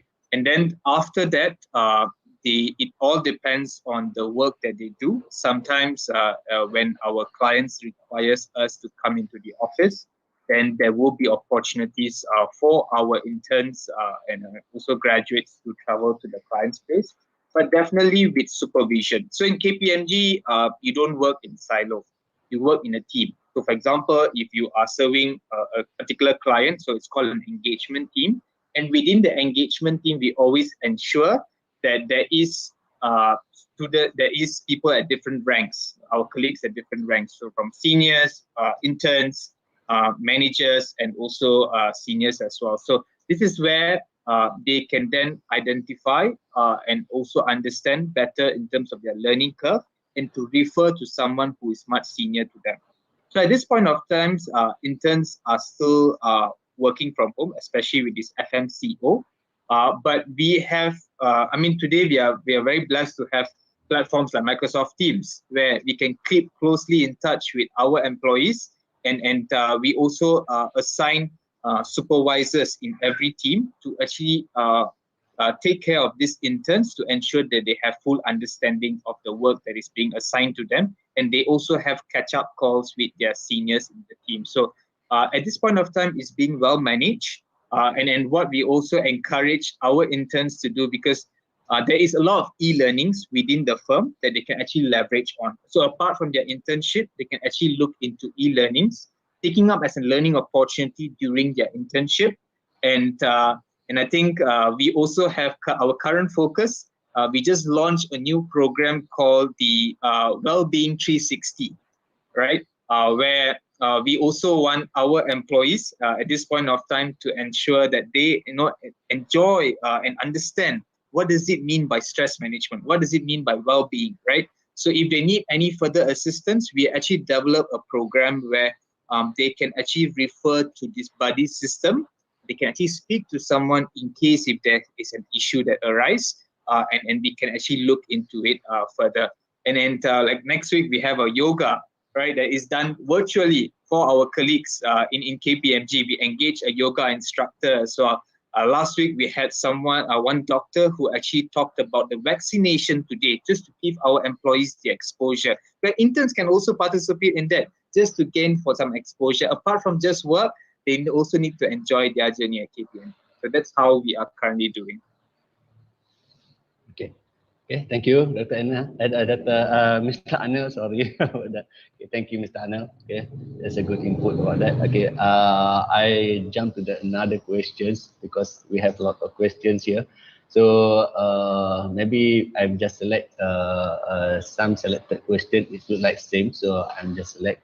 These are questions about I thought this for all of the panelists, so open for all of the panels. It has been this from the anonymous. It has been said that soft skill matter as much as technical skills. So, however, I noticed that most of the universities out there do not actually introduce soft skills, much as technical skills. What is your solution on this? I thought maybe it is from our academicians, the representative of the universities here. Dr. Rao, Dr. Enna, or Prof. Bala can maybe answers these questions. Maybe Prof. Bala can be comments a bit about this. Okay, Dr. K, thank you for the question. I think later, Dr. Rao can add on Dr. Enna.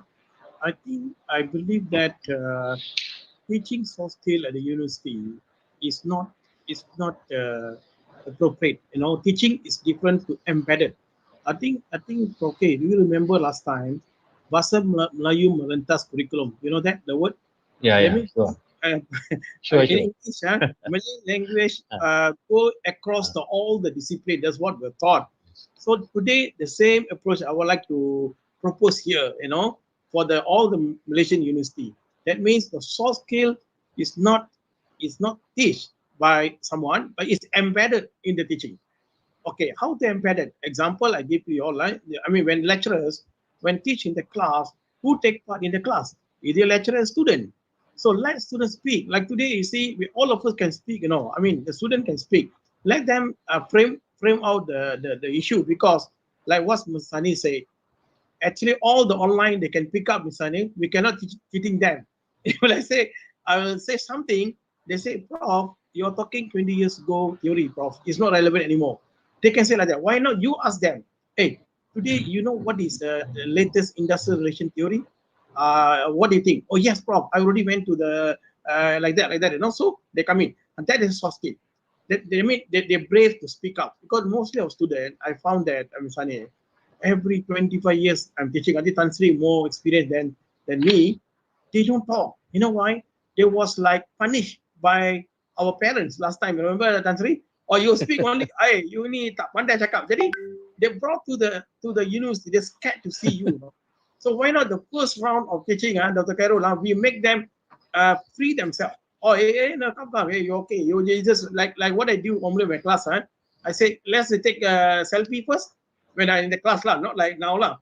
Wow, they see, why Prof selfie? Hey, of course, today I want to see your face, your smiling face. And then they start, engage with you. They won't sleep, So, you can attract, like example, when I teach my class, so many activities going on, I brought the industry people, I brought these lecturers, so other students were looking at you, hey, Prof, can I join your class or not?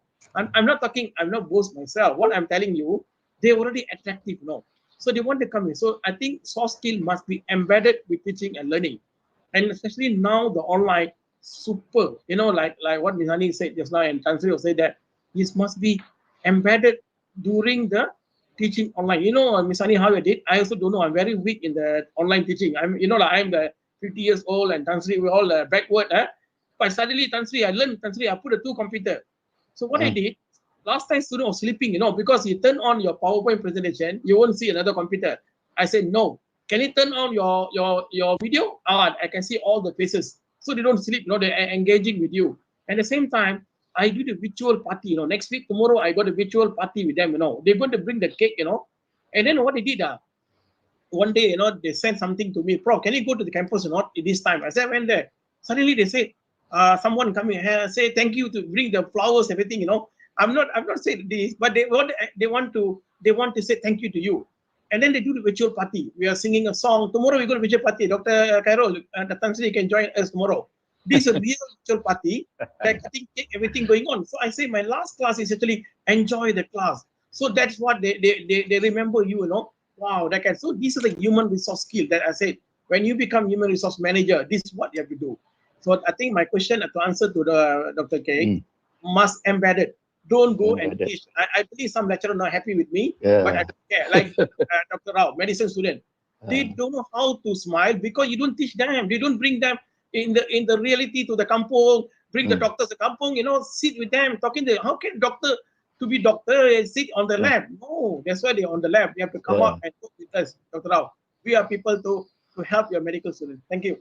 Yeah, One thing, Dr. Arul, one thing. Please translate. Universities, a short one, must actually review minggu orientasi.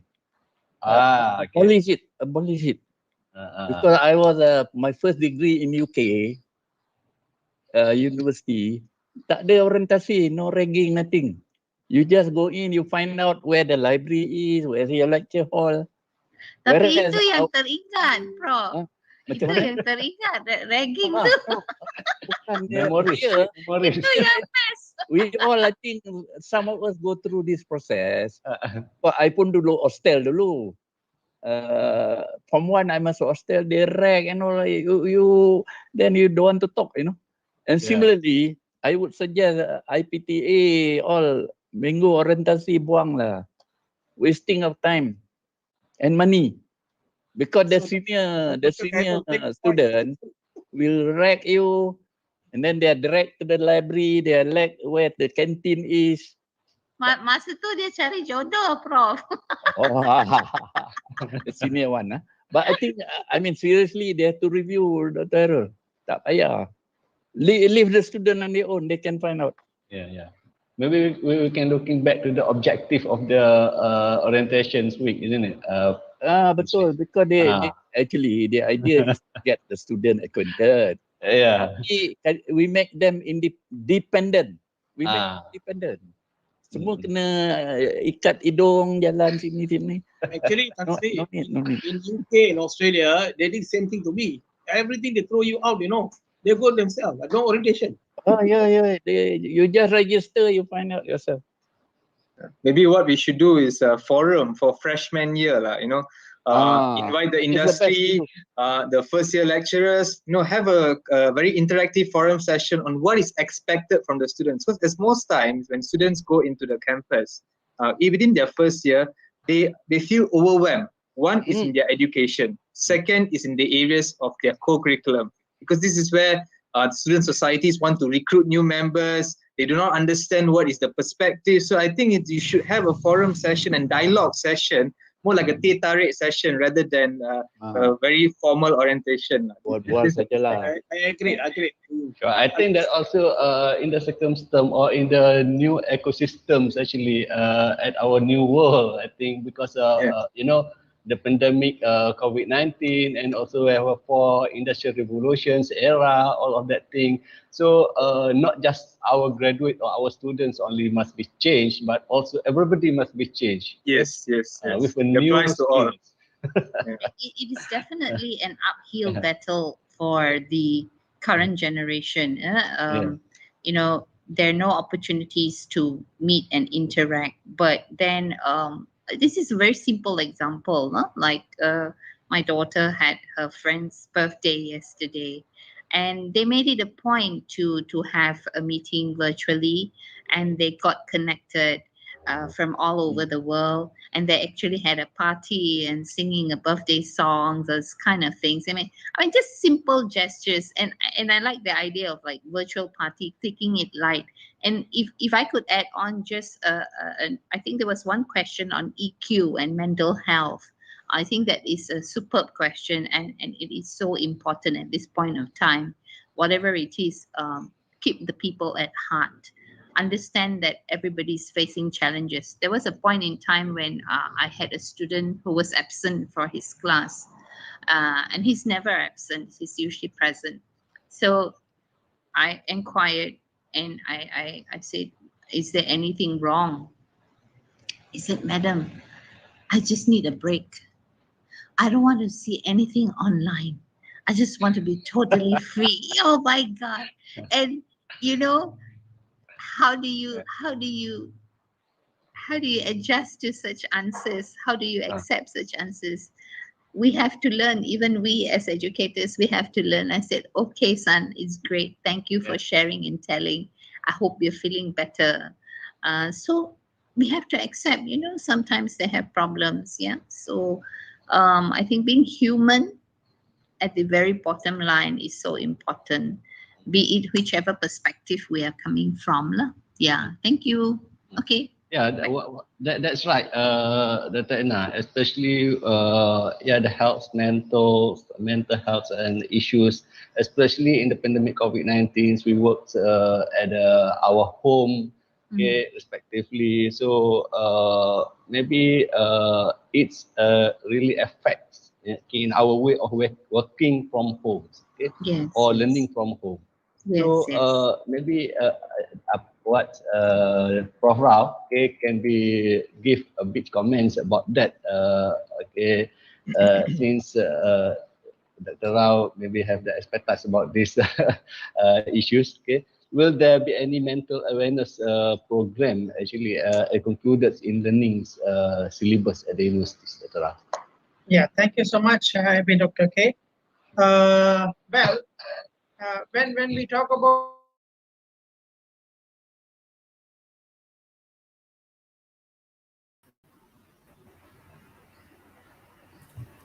okey dengar? Boleh. Okey. Boleh Prof dengar. Okey, baiklah, seperti yang dijanjikan, bersama saya lagi host anda pada pagi ini, dan bersama saya juga sekali lagi yang berusaha Profesor Madya, CS Dr. Nick Zulkarnain, di mana PM mungkin PM boleh berikan sedikit kesimpulan melalui perkongsian dan kupasan sebentar tadi. Okay, dipersilakan PM.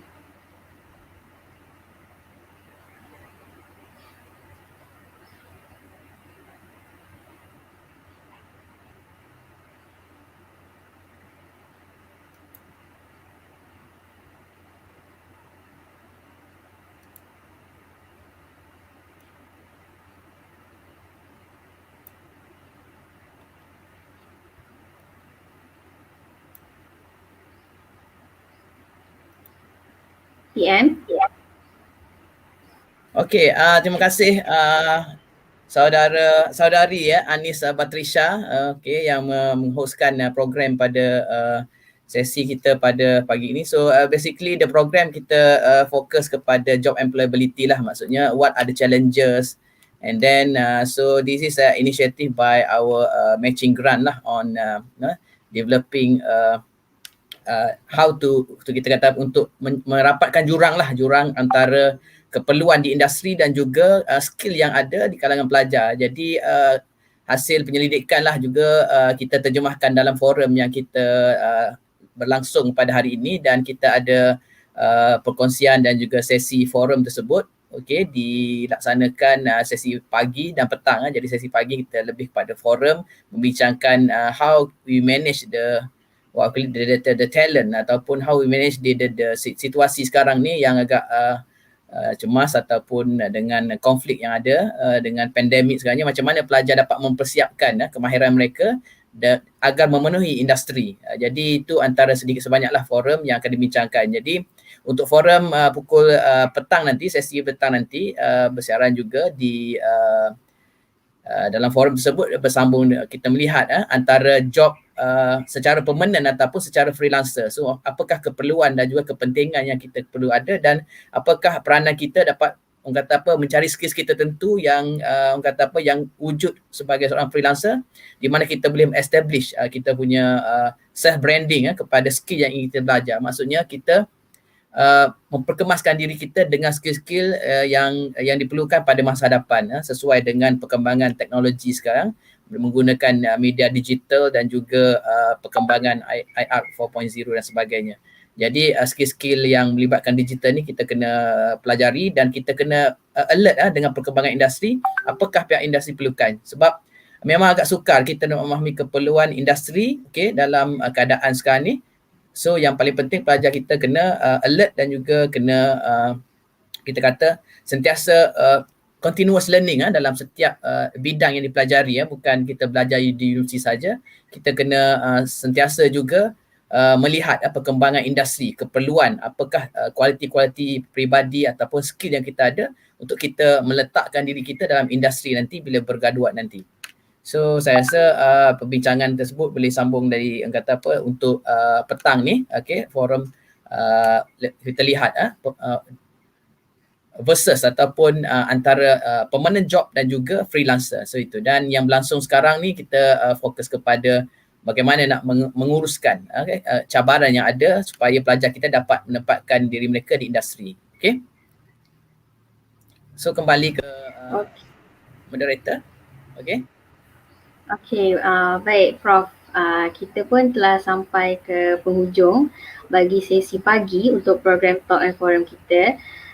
So kita akan bertemu kembali pada sesi petang nanti di mana Prof sendiri akan menjadi salah seorang daripada speaker kan, betul tak PM? Ya.